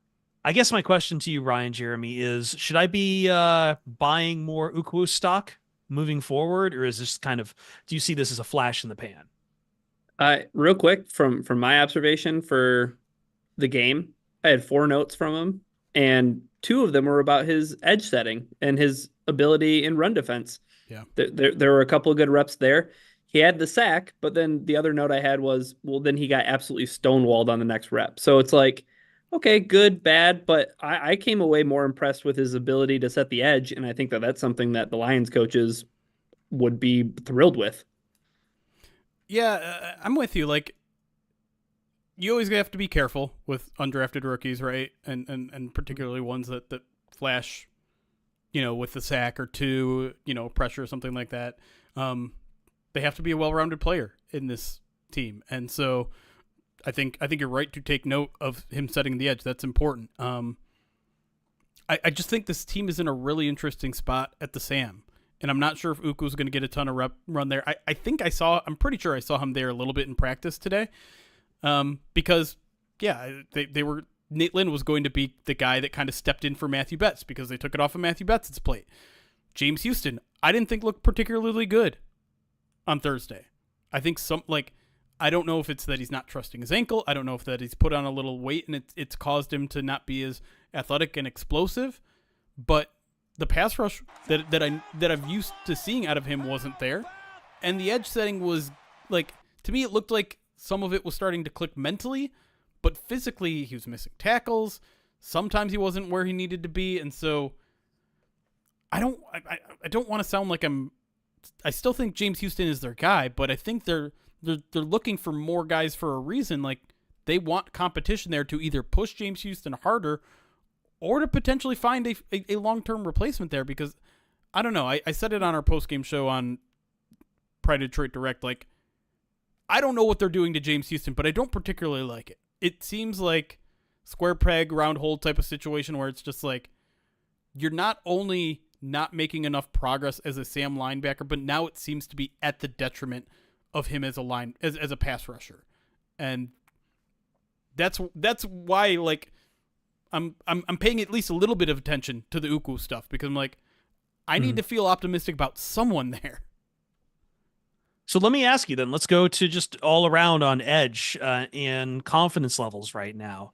Again, taking Hutchinson, Davenport, Pascal off the board, and with the injuries, between Ukwu, Betts, Agude, confidence level here, Ryan, or concern level, I guess, was what we were doing. So sure. I think my level of concern is relatively low, because I think the Lions will, at the very least, they have guys who can set the edge and they can play run defense.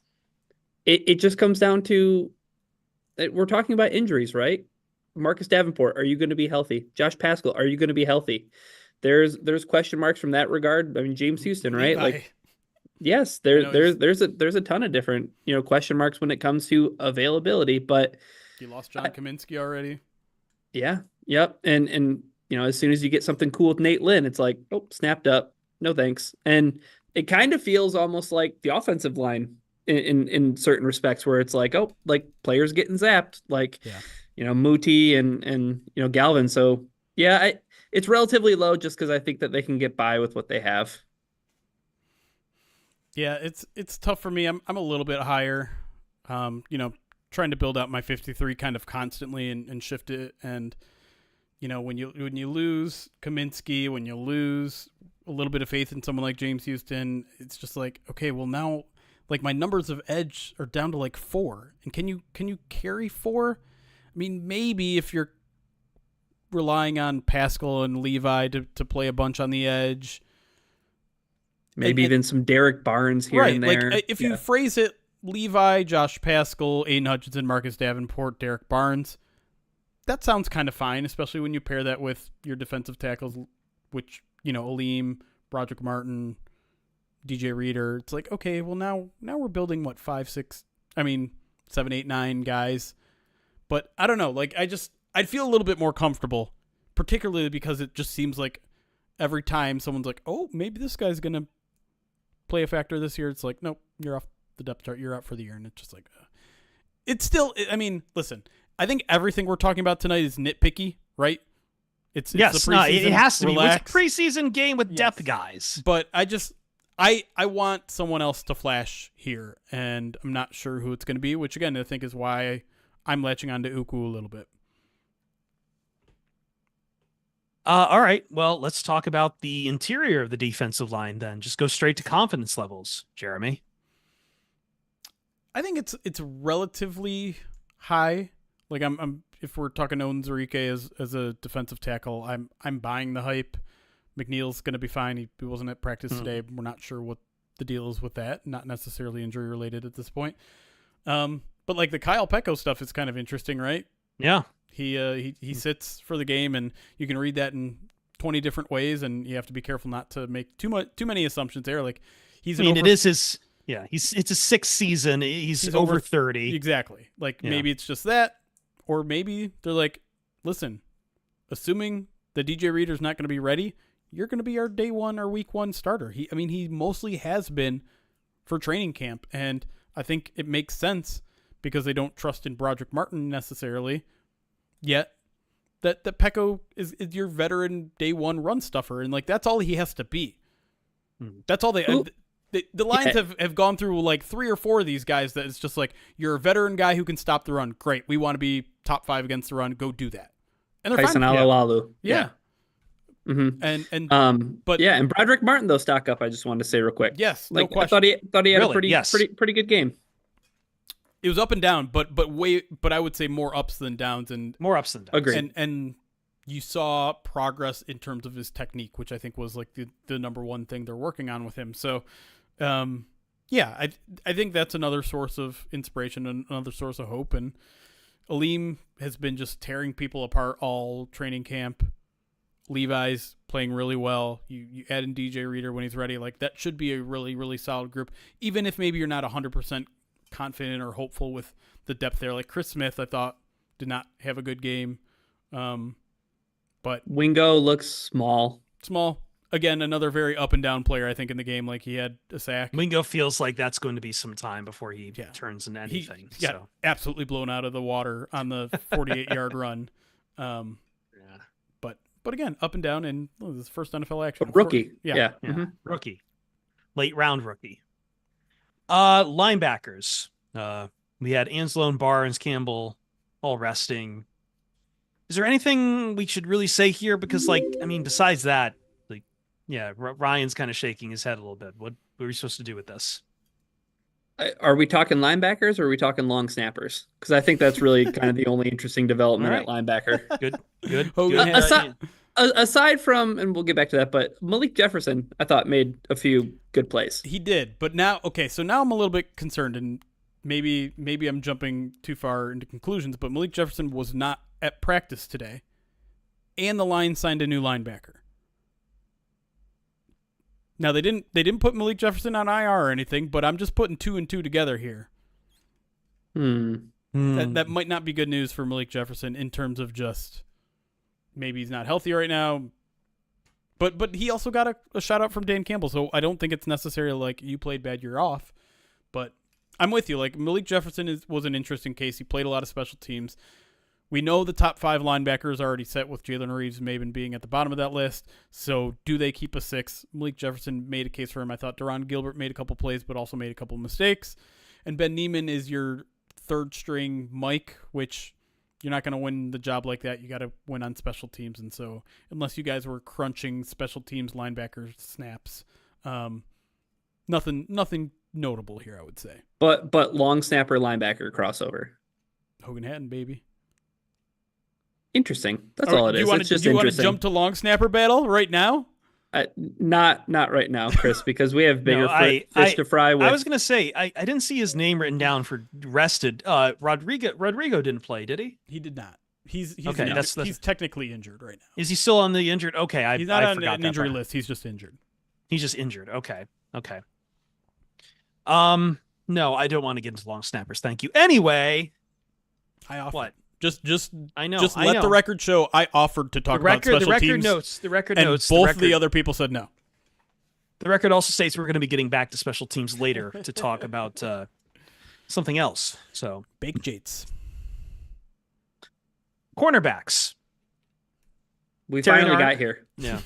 So this is actually one where we actually had something interesting to talk about, and I'm not sure why we didn't put this before the first 40 minutes of this podcast.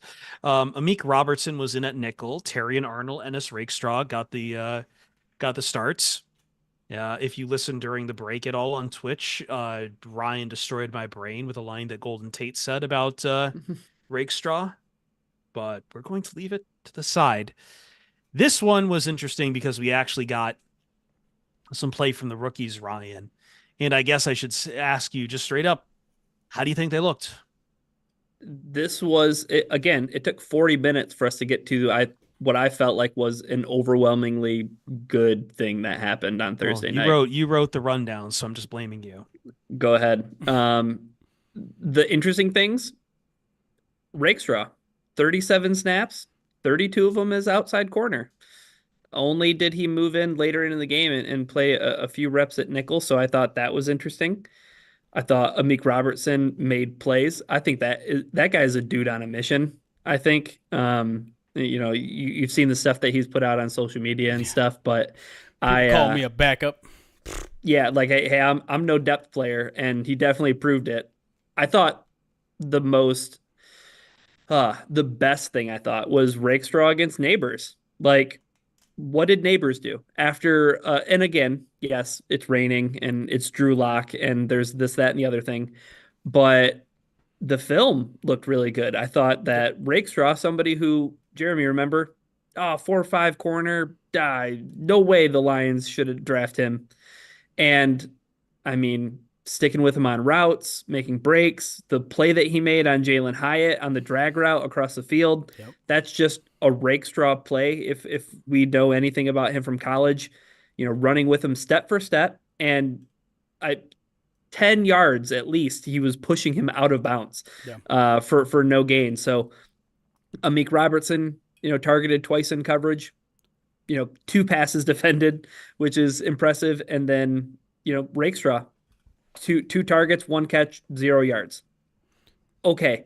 This is the only thing I thought from Thursday, Jeremy, that it was like, oh, okay, awesome, cool. This is a big gold star for the biggest project of the offseason for the Detroit Lions. Yeah. I mean, it's too early to necessarily jump to conclusions, but, if we're taking data, that was a pretty impressive data point across the board.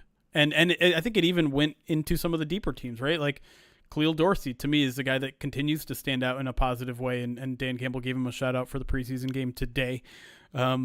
Also, incredible on special teams. Like, he's going to win a job just because of his special teams. And I think it's also worth pointing out, like, if you listen to our first bite exclusively on Pride of Detroit Direct, Ed Valentine was talking about how good the wide receiver depth is on that team. And they play their starters at wide receiver. It was Drew Lock, but it was raining. Fair. But, these guys were sticking with NFL talent wide receivers. And, Allen Robinson was playing in the second half of that game. Allen Robinson's maybe not as good as we all thought he was, but he's an NFL receiver. Him and DPJ just doing the Spider-Man meme. Maybe. Well, very interesting you bring that up, because I know that they might have just lost Hollywood Brown for the year, but Lions' next preseason game is against the Chiefs. I'm not. You're staring at me. I got that. Okay. Well, I'm just listening to you. Relax. No, I don't know sometimes. And Chiefs are one of those teams that do like to give their starters some playing time. Sure. So next game could be the next level up to see how well these guys are going to play out there. At least I would at least like to see, Terry and Arnold and Rakestraw out there for the series that, like, if Patrick Mahomes plays in this game and he plays that one series, like, I want to see him out there. Yeah. I want to see wanna how see it. physical Amik Robertson can be against Travis Kelce. That'd be cool. Yeah. And throw out Terry and Arnold. We just see what happens. Hmm. He hasn't Yeah. gotten an interception yet. Let's see that happen. Let's feed the boy. So no concern level really to speak of here. Surprisingly, Concern not at level all. dropped Yeah. Dropped. significantly. Interesting. Let's talk safeties. Branch, Melifonwu, Joseph, all rested. Kind of fascinating. I do think Brandon Joseph has really impressed in this camp, Jeremy. He's just been playing. I think he's playing his way. I don't know. I'm not doing bubble watch. But I don't know if he's playing his way onto the roster or to keep that spot on the roster. But I think I see him on the final 53, man. I definitely do. We were just having this discussion in the media room because the safety room, as much as we kind of bagged on it in the offseason, kind of interesting, kind of intriguing. Brandon Joseph is a great guy to talk about because this was like a pat in the back kind of moment where I'm watching the film and I see Brandon Joseph make this great play in the run game where he like blows up the wide receiver that's trying to block him and tackles the guy for a 2-yard gain. And then Dan Campbell comes out today and he's like, yeah, we challenged Brandon Joseph to be more aggressive in the box, more physical in the box, and he came through with us. I'm like, oh, great. I could queue up this tweet I already sent out of him doing exactly that. Not to mention he gets an interception in the game. Not to mention he gets an interception today in practice. And it's just a matter of like, okay, we got to sit. And he's good on, like, he's starting to take over some important special teams roles too. And so now you're thinking about, okay, you're keeping your top three. You're keeping Brian Branch. You're keeping Ifeatu Melifonwu. You're keeping Kirby Joseph. You're probably keeping CJ Moore because he's really good on special teams. So now do you keep a fifth with Brandon Joseph? And maybe you're even thinking about taking a sixth with, why can't I think his name, 39? Guy who Norris? Maurice Norris.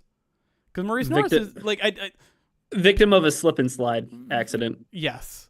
And, he's bad in coverage on one play, but he had some other plays that were better in that game that got overlooked by, oh my God, did you see how the running back running full speed while the safety is flat-footed, like every safety would be in that situation, missed him? Like, that's an incredibly hard play to make. Either way, I think they keep at least 5. I really do. I think Brandon Joseph has improved enough to where he's going to be valuable on special teams. He's a guy that you can trust at least a little bit to go out there and play some safety. Like, I think he would come in at safety before Moore would. Before CJ Moore would. Like, CJ Moore, you're strictly a special teams guy. If any one of those top 3 goes off, I think Brandon Joseph is the most capable to step in. I think that there's some of that too with like, when you're doing the numbers game with that, it's almost tougher to keep CJ Moore on the roster than it is to keep Brandon Joseph, which is kind of like the inverse of Jalen Reeves-Maben, because I think that guy can legit come in and play linebacker snaps, right? Like he's like the ideal special teams player, right?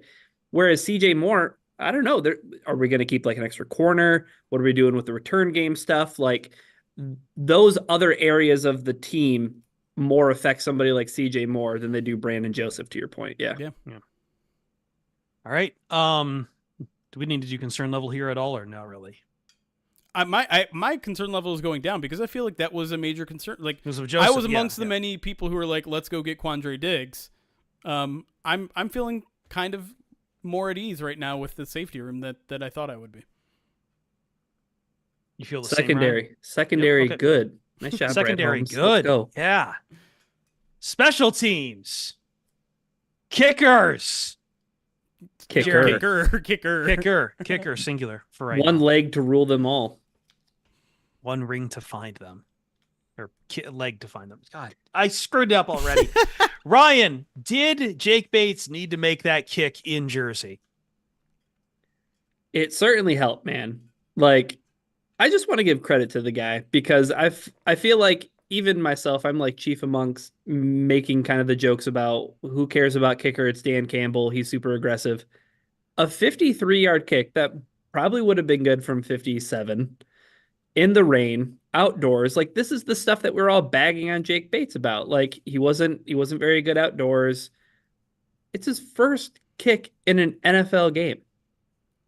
He never made a kick in college, didn't make any kicks in high school. Like, it was impressive. It was a big boy moment. It's early in the game. Your team forced a turnover. Granted, the offense couldn't get any yards. Literally Thank you, Brandon Joseph, for putting Jake Bates in field goal range. So, it was super impressive. What was even more impressive today, Jeremy? The dude only makes 64-yard game winners. That's all he does. The 64-yarder, you were there. Yeah. I'm just saying that the video footage made it look like it would have been good from 71. It probably would have had an extra 4 or 5 yards.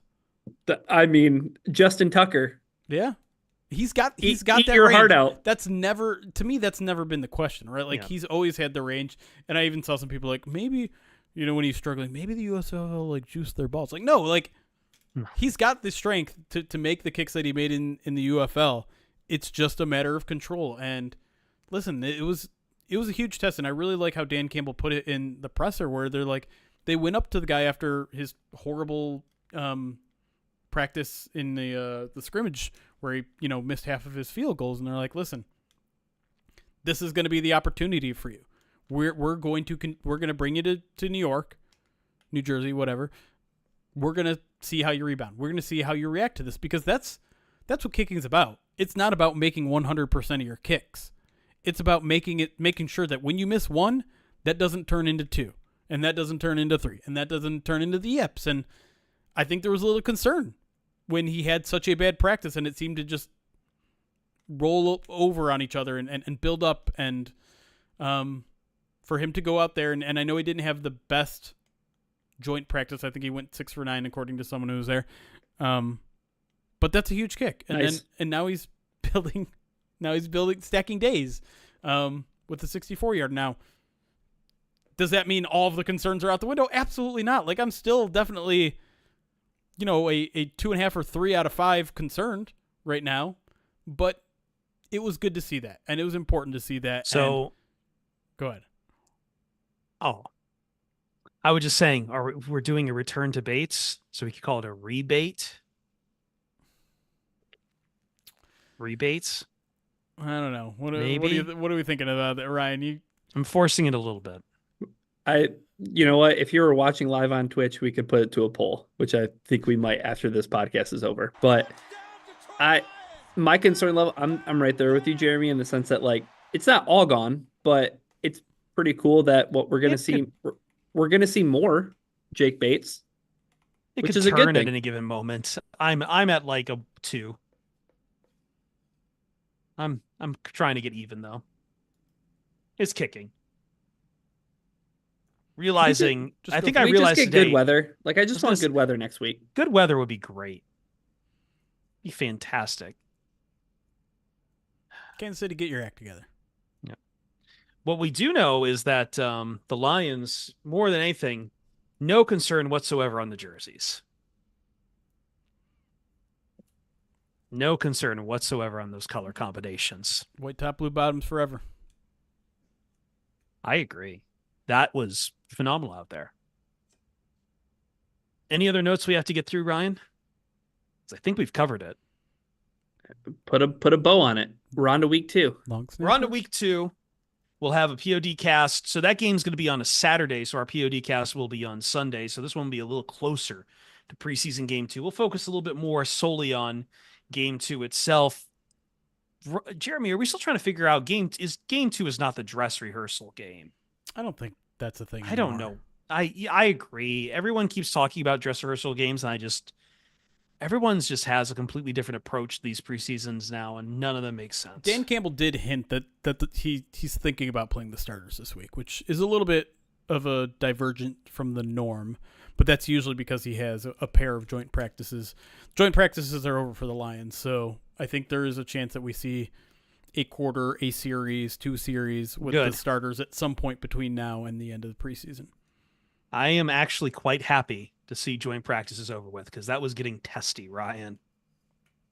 Yeah, there's good aspects of joint practice, like certain injuries. I think that happened on Thursday against the Giants might not have happened if it was in joint practice where you could, blow things dead. But I don't know. It's good. It's bad. I don't know. Preseason football sucks. Can we just get to the real stuff?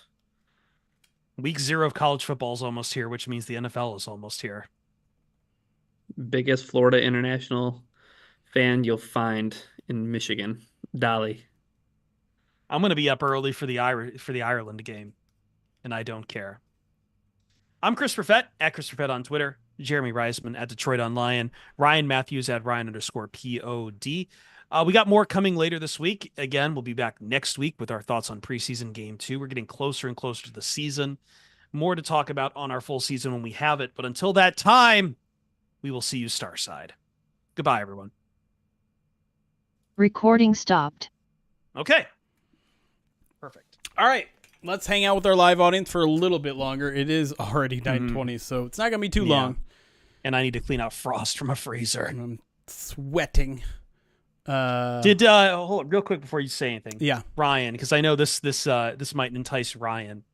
Matt Kuchar, excuse me, the golfer. Mm-hmm. Did you see what he's doing at the PGA Tour right now? No. So play was suspended. And I guess he's making everyone come back tomorrow because he didn't finish the 18th hole. Okay. So currently tied for 12th. He had the option to either finish when the sun was setting on the 18th hole. He had the option about halfway through. He had the option to either keep playing or come back tomorrow when the sun was setting. Everyone has to come back tomorrow so he can finish up a half hole. Respect. No, isn't that an a-hole move if you had to work and come back the next day? Probably, yeah. But I don't know. I love golf. Golf's great. How'd you feel about... I don't think I asked you from last week. How'd you feel about Scotty at the Olympics? Scotty's awesome. Out of nowhere. Yeah. Scheffler's awesome. It's still insane that people wanted to get on, ESPN shows and be like, oh man, why aren't we talking about Scotty Scheffler like we talked about Tiger Woods? And I'm like, come on, dude. Like the run that Tiger went on was insane. Well, even just talking about that day, that's hard because Scheffler is that day going up against, I think there was a Team USA a game, and then also, Djokovic and Alcaraz going at it at the same time. Yeah. Golf and tennis. I'm becoming more of a golf and tennis fan the older I get. So I don't know if that's on brand or... The golf is. Let me pass it to somebody who's older than me. It doesn't sound like he's I'm older than you. He's clearly into tennis. He loves tennis. Jeremy loves tennis. Tennis is a young man's game. I don't know what you're talking about. Dude, my friends gave me some crap because they're tennis players and they were listening to the podcast and they're like, what was that little comment about if you don't want to play a physical sport, go play tennis? I don't know. There's not a veteran. What do they call it? The PGA that's for old people. Like the senior tour. Yeah, there's no senior tour for tennis because once you reach that's 35, pickleball. It's agreed. It is pickleball. That's pickleball. Oh wow! Yeah. Chris knew how to tickle those flames under Jeremy. What flames are left? I feel like I'm beating a dead horse making more jokes at pickleball. The tennis elitist. They're already turning pickleball courts back to tennis courts. The fad's over. A shame. This is Biden's America. Don't tell Golden Tate that. Golden Tate's a huge pickleballer. A huge pickleballer? You should stick to pickleball. Does he put pickles in the spaghetti?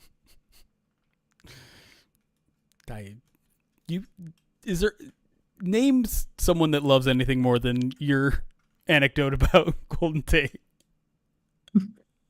I mean, it's the one I haven't seen anyone else ever report this, Ryan. Jeremy. Ryan. No one else ever got this out of Golden Tate. Bolognese and pesto. I will never forget the combination. You tell me another. Was that for Call of Duty or was the Eric Ebron one? No, that was Golden Tate was repping Body Armor at the time. Wow, ahead of the curve. Yeah. They did kind of pick a crappy name for pickleball. By the way, shout out to PJ over on YouTube, watching from Australia. What's it like in the future? Tell me about Monday morning. Speaking about getting old. Was there That was a a dad follow-up? joke. That was a dad joke. That was a dad joke. Oh, about you're time saying zones. Oh, because they're older. Yeah. No, I'm saying Jeremy's making. Okay. Oh, I see how you interpret. Okay, never mind. I'm gonna shut up. Oh, is that not how the joke was supposed to be?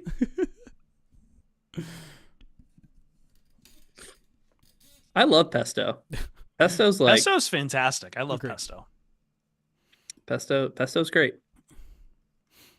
Krolik has a question for you, Ryan. Yeah.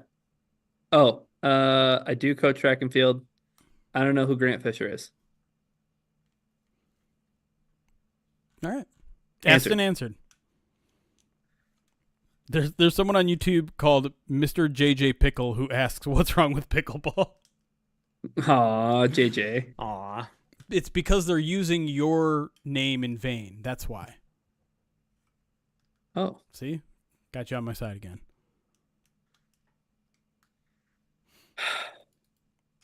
it's incredible.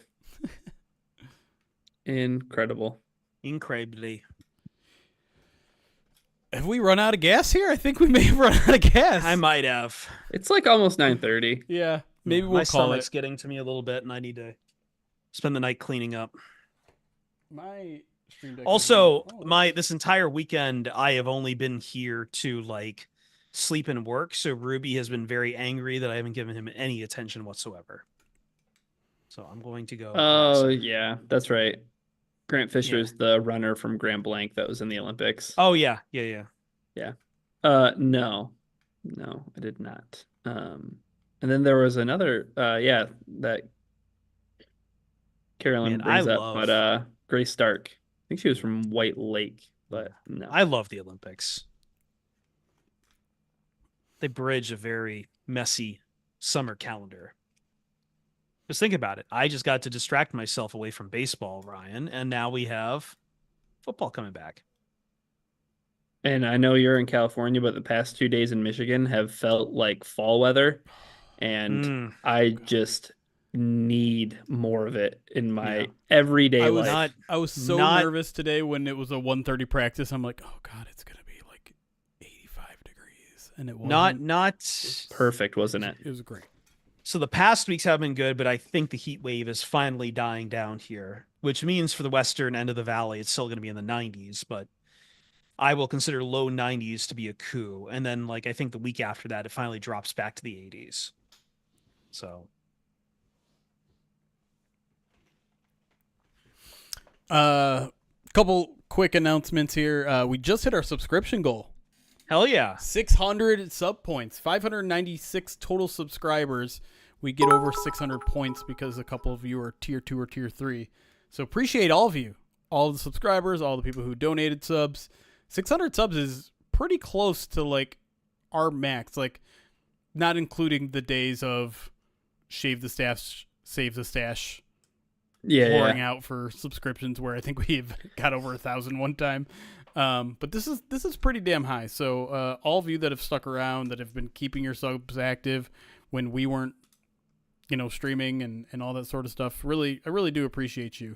And the same goes for YouTube, even if you're not included in that sub goal. I know a lot of you. I mean, there's consistently more viewers on YouTube than there are Twitch. So while maybe they're not as giving in terms of the subscriptions, got their eyes. So they outnumber you, Twitch. Not trying to, set.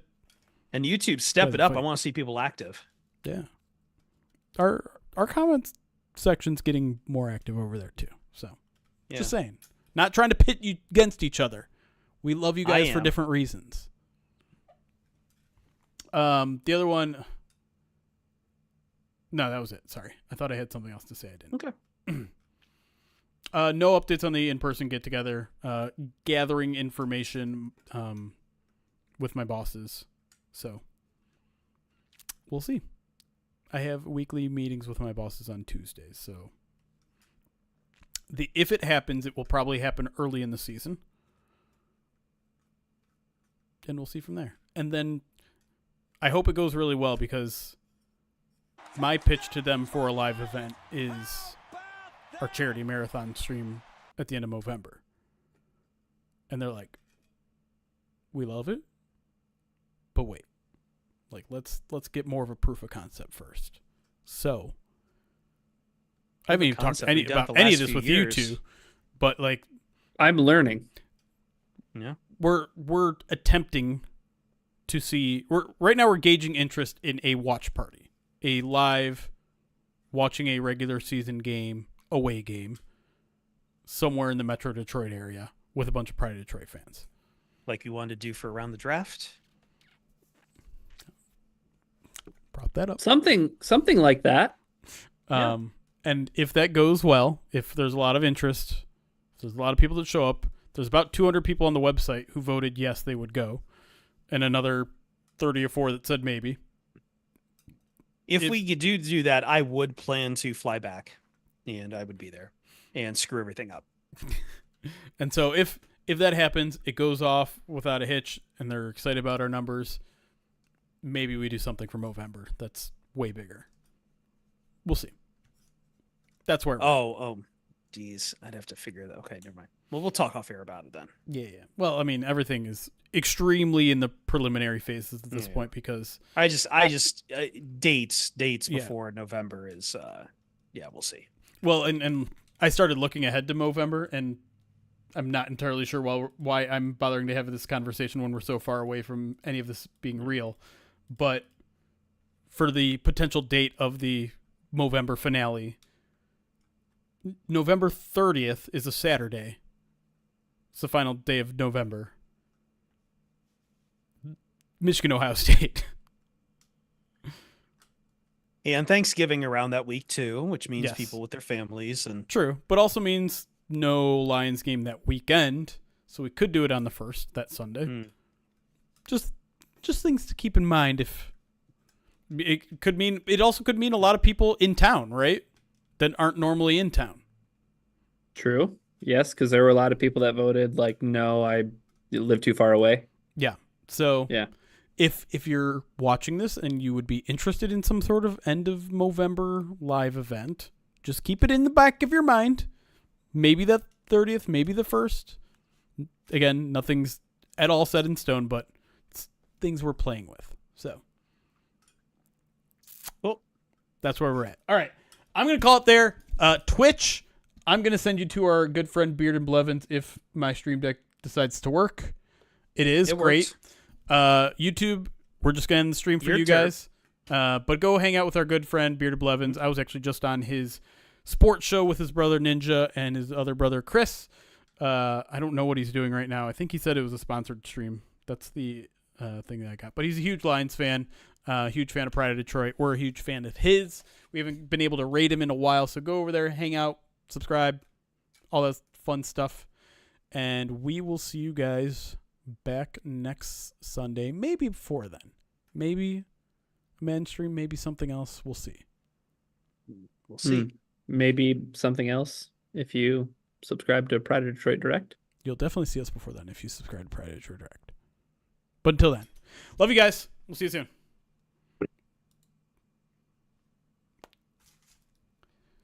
Okay, now's the awkward time where I make sure the raid goes through, but we're still live on YouTube. Okay.